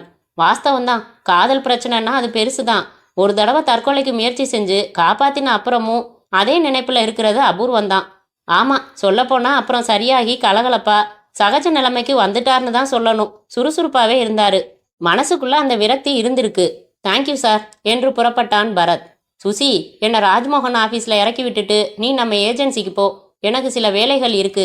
இது சம்மந்தமாக தான். கன்ஃபார்ம் ஆனதும் உனக்கு விபரமா சொல்கிறேன். என்ன பெருசா சஸ்பென்ஸ்? அரைகுறையாக சொல்ல வேணாமேனு தான். ஆஃபீஸில் ஏதோ கிடச்சிருக்கு உங்களுக்கு, ரைட்? ஆமாம், இன்னும் கொஞ்சம் குறைஞ்சப்புறம்தான் ஒரு முடிவுக்கு வர முடியும். அத்தியாயம் 14. குணசேகரின் வீட்டு வாசலில் தற்காலிக பந்தல் போடப்பட்டு வாடகைக்கு எடுத்த மர நாற்காலிகள் சில விரிக்கப்பட்டிருந்தன. சில சார்த்தி வைக்கப்பட்டிருந்தன. 3-4 பேர் அமர்ந்து வெற்றிலையில் சுண்ணாம்பு தடவிக்கொண்டே, இந்த தடவை மெட்ராஸ்ல இவ்வளவு குளிரா இருக்கும்னு நான் நினைக்கவே இல்லை என்று பேசி கொண்டிருந்தார்கள். வீட்டுக்குள்ளே குணசேகரின் படத்தில் மாலை அணிவிக்கப்பட்டு ஊதுபத்தி புகை நெளிந்தது. பெரியவர் ஒருவர் அப்படியே குணசேகரின் சாயலில் துண்டால் கண்களை ஒற்றி கொண்டிருக்க, அருகே இரட்டை பின்னல் போட்ட இளம் பெண் மை கரைய சற்று முன் அழுது முடித்திருந்தவள் அவரின் தோளை தொட்டு அப்பா என்று பரத் வருவதை சுட்டிக்காட்டினாள். பரத் தன்னை டிடெக்டிவ் என்று அறிமுகப்படுத்தி கொண்டதோடு குணசேகரோடு அறிமுகம் உண்டென்றும் சொல்லிக்கொண்டு சம்பிரதாயமாக துக்கம் விசாரித்துவிட்டு, கொஞ்சம் தனியா பேசணுமே என்றான். அவர் தயக்கமாய் புரியாமல் பார்த்துவிட்டு பிறகு ஒரு அறைக்குள் அழைத்துச் செல்ல அந்த பெண்ணும் தொடர்ந்து வந்தாள். கொஞ்சம் கதவை சாத்திடுங்க மேடம் என்ற பரத், சார் கொஞ்சம் மனம் விட்டு பேச விரும்புகிறேன். குணசேகர் லவ் விஷயம், அதில் ஃபெயிலியர் ஆனது, விஷம் குடிச்சது, காப்பாத்தினது எல்லாம் என்கிட்ட சொல்லியிருக்கான். அப்புறம் பேசினப்போ இப்போ அதையெல்லாம் சுத்தமாக மறந்துட்டு கலகலப்பா இருக்கிறதா சொன்னான். தற்கொலைன்னு பேப்பரில் படித்ததும் என்னால் நம்பவே முடியல. அவன் ஒரு தடவை மடத்தனமாக செஞ்சுக்க முயற்சி பண்ணினதுனால இதையும் நம்ப முடியாது. ஏன்னா இப்போ சமீப காலமாக அவங்கிட்ட அந்த மாதிரி எண்ணமே இல்லை. அதுலேயும் ஆஃபீஸில் எதுக்காக செஞ்சுக்கணும்? என்னால் நம்பவே முடியலை சுத்தமாக. அதனால் உங்ககிட்ட பர்சனலாக விசாரிச்சுட்டு ஏதாச்சும் நடவடிக்கை எடுக்கலாம்னு நினச்சி வந்தேன் என்றான். அப்பாவும் பெண்ணும் ஒருவரை ஒருவர் பார்த்து கொண்டார்கள். அப்பா, நான் சொல்ல போகிறேன் என்றாள் பெண். ஏய் சும்மா இரு, அறிவு இருக்கா உனக்கு என்று பாய்ந்தார் அப்பா. பெண் சீறிக்கொண்டு, பயம் பயம் பயம், எதுக்கெடுத்தாலும் பயம், அதனால தான் இந்த சமுதாயமே கெட்டு சீரழியுது. அப்பா கொஞ்சம் சும்மா இருங்க. ஒருத்தர் பொறுப்பாக மெனக்கெடுறதுக்கு முன் வந்திருக்கிறப்போ அவருக்கு ஒத்துழைப்பு தராமல் உண்மையை மூடி மறைக்கிறது தப்பு. என்ன நடந்தாலும் சரி. சார், நான் சில விஷயங்களை சொல்கிறேன், சொல்லுங்க என்றான் பரத். உங்களை மாதிரியே இந்த சந்தேகம் எங்கள் எல்லாருக்கும் உண்டு. ஒரு சந்தர்ப்பத்தில் உணர்ச்சி வேகத்தில் தற்கொலை முயற்சி பண்ணிச்சேயுடைய அப்புறம் ரொம்ப மாறிப்போச்சு. சமீப காலமாக ரொம்ப உற்சாகமாகவே இருந்துச்சு. போன வாரம் வீட்டில் ஒரு விஷயம் சொல்லிச்சு அண்ணன். என்ன அது? அவங்க கம்பெனியில் மேனேஜர் தீபன் ரகசியமாக யாருக்கும் தெரியாமல் வெளிநாட்டுக்கு போகிற மருந்து பார்சல்களில் கேப்சூல் உள்ள மருந்துக்கு பதிலாக போதை மருந்து அடைச்சி அனுப்புறதாகவும் அது சம்மந்தப்பட்ட விஷயமெல்லாம் தான் கண்டுபிடிச்சிட்டதாகவும் சொன்னார். இதையெல்லாம் நான் முதலாளிகிட்ட சொல்ல போகிறேன்னு சொன்னார். அப்புறம் சொல்லிட்டதாகவும் சொன்னார். சம்பவம் நடந்த அன்னைக்கு முதலாளி ஓவர் டைம் செய்ய சொல்லி இருக்காருன்னு சொன்னார். மறுநாள் பார்த்தா பிணமா தொங்குறாரு. இதெல்லாம் நீங்கள் ஏன் போலீஸில் சொல்லலை? சொன்னோமே, அந்த இன்ஸ்பெக்டர் நவநீதன் கிட்ட சொன்னோம். அவர் எங்கள் வாயை அடைச்சிட்டாரு. அபாண்டமாக பெரிய மனுஷங்க மேலே பழி சுமத்த கூடாதுன்னாரு. என்கிட்ட சொன்ன மாதிரி யார்கிட்டையும் சொல்லாதீங்கன்னு மிரட்டுற மாதிரி சொன்னார். தற்கொலை தான்னு ஆதாரபூர்வமாக தெரியுதுன்னு சொல்லி அண்ணன் கைப்பட எழுதின தற்கொலை லெட்டரையும் காமிச்சாரு. நாங்கள் எதுவுமே பேச முடியலை. அவர் போன கொஞ்ச நேரத்தில் ஒரு தடியன் வந்தான். முதலாளி பற்றி தப்பாக யார்கிட்டையும் பேசினா இந்த வீட்டில் பொட்ட பிள்ளைங்க மானத்தோட இருக்க முடியாதுன்னு மிரட்டிட்டு போனான். என்ன ஆனாலும் சரி, பெரிய ஆஃபீஸர்கிட்ட சொல்லணும்னு நான் துடிச்சுக்கிட்டு இருந்தேன். அப்பா தான் என்னை அடக்கிட்டாரு. பரத் ஆச்சரியம் நீங்கி, வெல், நியாயம் கிடைக்க நான் வழி செய்கிறேன். நீங்கள் 2 பேரும் என்னோட புறப்பட்டு வாங்க என்றான். ஐஜி அலுவலகம். பரத், அந்த பெண் சுமித்ரா, அவள் அப்பா ராஜ்மோகன் நால்வரும் ஐஜி அறை நோக்கி நடந்தார்கள். அந்த நவநீதம் கொஞ்சம் லஞ்சம் வாங்குற டைப்புன்னு எனக்கு தெரியும் பரத். ஆனால் இப்படி பெரிய பெரிய காரியங்களுக்கெல்லாம் உடந்தையா இருப்பான்னு எனக்கு தெரியாது என்று சொல்லிக்கொண்டே வந்தான் ராஜ்மோகன். ஐஜி ஒல்லியாய் இருந்தார். ஆனால் மீசை பெரிதாக இருந்தது. ராஜ்மோகன் அறிமுகப்படுத்தி வைத்ததும் பரத்துடன் கை குலுக்கினார். பரத்தும் ராஜ்மோகனுமாக மாறி மாறி விவரித்தார்கள். சுமித்ரா பரத்திடம் சொன்ன அனைத்தையும் விரிவாக தெளிவாக சொன்னாள். சார், அந்த பொண்ணு வினயாவோட விபத்து கூட ஒரு மறைமுக கொலை தான். இந்த விபத்து ஃபோட்டோவை பாருங்க. செருப்பும் இல்லை, ஹேண்ட்பேக்கும் இல்லை. அது ரெண்டும் எங்க? அவ ஹேண்ட்பேக் கொண்டு வந்ததா காப்பாற்றப்பட்ட பெரியவர் சொல்றாரு. வினயா லேட்டாக இன்டர்வியூக்கு வந்ததா ரிசப்ஷனிஸ்ட் சொல்றா. லேடிஸ் டாய்லெட்டில் கண்டுபிடிச்ச ஸ்க்ரூ டிரைவரோட கைப்பிடியில் வினயாவோட கைரேகை இருக்கு. வாட்ச்மேன் 5 மணிக்கு எல்லா ரூமையும் பூட்டிட்டதா சொன்னான். அப்போ வினயா டாய்லெட்டுக்குள்ளே இருந்திருக்கணும். குணசேகர் மரண நேரம் 6 மணிக்கு மேலே. வினயா ஆக்சிடென்ட் ஆனது 6:30 மணிக்கு. ஸோ மிரட்டல் முனையில் குணசேகரை தற்கொலை செய்ய வச்சதை பார்த்துட்டு அலறி ஓடி இருக்கணும். அவங்க துரத்தி இருக்கணும். அதனால தான் செருப்பு, ஹேண்ட்பேக் எல்லாம் பற்றி கவலைப்படாமல் ஓடி அவசரமாக ரோட்டை கிராஸ் பண்ணி விபத்தில் மாட்டிக்கிட்டா. அதனால தான் சுசீலா கிட்ட தற்கொலை இல்லை கொலைன்னு தான் பார்த்ததை பற்றி சொல்லியிருக்கா. அதெல்லாம் ஓகே மிஸ்டர் பரத். இப்போ இப்படி நடந்திருக்கலாம்னு யூகமாக சொல்ல முடியுதே எழிய மெட்டீரியல் எவிடன்ஸ் என்ன இருக்கு என்றார் ஐஜி. இன்ஸ்பெக்டர் நவநீதனும் தடியனும் ஏன் சார் மிரட்டணும்? கேள்வி நியாயம்தான். அவங்க மிரட்டினதா இந்த பொண்ணு சொல்லுது. ஆனால் இப்போ நான் நவநீதனை கூப்பிட்டு கேட்டா ஒப்புக்குவார்னு எதிர்பார்க்கறது முட்டாள்தனம். உண்மை சார். மோப்ப நாய்களோட அந்த ஃபேக்ட்ரி, ஆஃபீஸ் 2லையும் ஒரு மாஸ் ரைடு நடத்தினா பல உண்மைகள் கிடைக்கலாம் சார் என்றான் Rajmohan. Not a bad idea என்றார் ஐஜி உடனே ஃபோனை எடுத்து. அத்தியாயம் 15. பெண்கள் விடுதி. காலை மணி 6. உறங்கிக் கொண்டிருந்த சுசீலாவின் அறைக்கதவு தட்டப்பட்டது. திறந்தாள். ஆயா நின்று கொண்டிருந்தாள். உங்களை பார்க்க பரத் வந்திருக்காரு. இவ்வளவு காலையிலா என்று தன் நைட்டி உடையிலேயே அவசரமாக நடந்து விசிட்டர்ஸ் காலுக்கு வந்த சுசீலாவிடம், சுசி, விடிஞ்சாச்சு, இதோ விடை சொல்லியாச்சு என்று நியூஸ் பேப்பரை போட்டான். வாங்கி பார்க்க பிரபல தொழிலதிபர் மிதுன் கைது, மேனேஜர் தீபன் அப்ரூவரானார் என்று தலைப்பு செய்தி இருக்க, பரத், முழுக்க படிக்க பொறுமை இல்லை, சொல்லுங்க, how you did it? Bharath IG அலுவலகம் வந்தது வரை சொல்லிவிட்டு பிறகு மாஸ் ரைடு உடனே ஆர்கனைஸ் செஞ்சாரு. மிதுன் வீடு, தீபன் வீடு, ஆஃபீஸ், குடோன் எல்லா இடத்துலையும் ஒரே நேரத்தில் போதை பவுடர் பாக்கெட்டாக கிடச்சிது. பல டாக்குமெண்ட்ஸும் கிடச்சிது. தீபன் வீட்டில் இருந்த ஒரு பீரோவில் வினயாவோட ஹேண்ட்பேக்கும் செருப்பும் கூட கிடச்சிது. தீபன் ஒரு சரியான கோழை. உடனே விழுந்துட்டான். மிதுனை காட்டி கொடுத்துட்டான். 2 பேருமா சேர்ந்து மிரட்டித்தான் குணசேகரை தற்கொலை செஞ்சுக்க வச்சோம்னு ஒப்புக்கிட்டான். That's all. Great Bharat, really great. அதெல்லாம் இல்லை, உனக்கு மட்டும் வினயா சொன்ன வார்த்தைகள் நெருடலைன்னா இதில் இன்வால்வ் ஆகியிருக்கவே மாட்டோம். உனக்கும் பாதி கிரெடிட் உண்டு. ஆனாலும் அந்த பொண்ணு சுமித்ராவுக்கு இது தெரியாது இல்லையா? அதனால என்ன மட்டும்தான் வீட்டுக்கு விருந்துக்கு கூப்பிட்டுருக்கு. எப்போ? இன்னைக்கு ஈவினிங் 6 மணிக்கு. என்ன பரத் இது, உங்களுக்கு சரியான ஞாபகம் மறதி. இன்னைக்கு ஈவினிங் காந்தி சிலைக்கிட்ட நீங்கள் நவீனாவை சந்திக்க வேணாமா? மை காட், மறந்துட்டேன். சுசி, நீதானா இப்படியெல்லாம் நினைவுபடுத்துறது? எப்படி இப்படி தாராள மனசா மாறின? ஒரு வெஸ்டர்ன் ஸ்டைல் ஆஃப் லைஃப் உங்ககிட்ட வந்துருச்சு. ஈவினிங் நவீனாவை மீட் பண்ணிட்டு என்ன பேசினீங்கன்னு என்கிட்ட ஒன்று விடாமல் சொல்கிறதா இருந்தாதான் இந்த சந்திப்புக்கு அனுமதிப்பேன். தாராளமாக சொல்கிறேன். என்ன நஷ்டம் அதில்? பரத் புறப்பட்டு போக இன்று மாலை அந்த நவீனாவின் முகத்தை பார்த்துவிட்டு அலறி அடித்து கொண்டு ஓடி வரப்போகிற பரத்தை நினைக்கும்போது சிரிப்பு பொங்கி வந்தது. மாலை மணி 6. மெரினா கடற்கரையில் காந்தி காலடியில் பரத் காத்திருக்க, ஹாய் பரத் என்று வந்த நவீனா மிக அழகாக இருந்தாள். அலையும் கூந்தல், அழகான உதடுகள், உப்பின கன்னங்கள், சிவந்த நிறம், அலட்சியமான உடை, அவசியமான ஆபரணங்கள். பரத் ஒருமுறை அவசரமாக இமைத்து கொள்ள, என்ன பரத், நல்லா ஏமாந்தீங்களா? டிவியில் துருத்தின பல்லும் ஒட்டின கண்ணமும் கருப்புமா நவீனாவை பார்த்துட்டும் ஒரு பண்பாட்டுக்காக ஃபோனில் பாராட்டி பேசுனீங்க. இப்போ ரொம்ப ஆச்சரியப்பட்டு போயிட்டீங்கல்ல என்று அருகில் அமர்ந்தாள். எனக்கு எதுவுமே புரியலையேங்க. டிவியில் ப்ரோக்ராம் பற்றி முன்னோட்டத்தில் பார்த்தனா அதை வச்சு அந்த நவீனா தான் நான் விளையாட்டு செஞ்சேன் பரத். என் பேர் நவீனாவே இல்லை, ஷியாமி. என்ன me? Shyami, please love me. My god என்று எழுந்தான் பரத். இப்போ புரியுது ஏன் என்ன சுசீலா வலியுறுத்தி உங்களை சந்திக்க சொன்னான்னு. ஆனால் பாவம், அவ தான் ஏமாந்து போயிட்டா. ஷியாமி, உங்களை வச்சு சுசீலா கிட்ட ஒரு ட்ராமா நடத்த போகிறேன், ஒத்துழைப்பீங்களா? என்ன ட்ராமா? நான் உங்களை காதலிக்கிற மாதிரி நடிக்க போகிறேன், நீங்களும் என்னை காதலிக்கிற மாதிரி நடிக்கணும், சரியா? நடிக்கிறதா? நான் தான் நிஜமாவே உங்களை காதலிக்கிறேனே பரத். போச்சுடா. சரி, நாடகம் எப்போ? இங்கே அவகாசம் இல்லை, அடுத்த கதையில் என்றான் பரத். முற்றும்.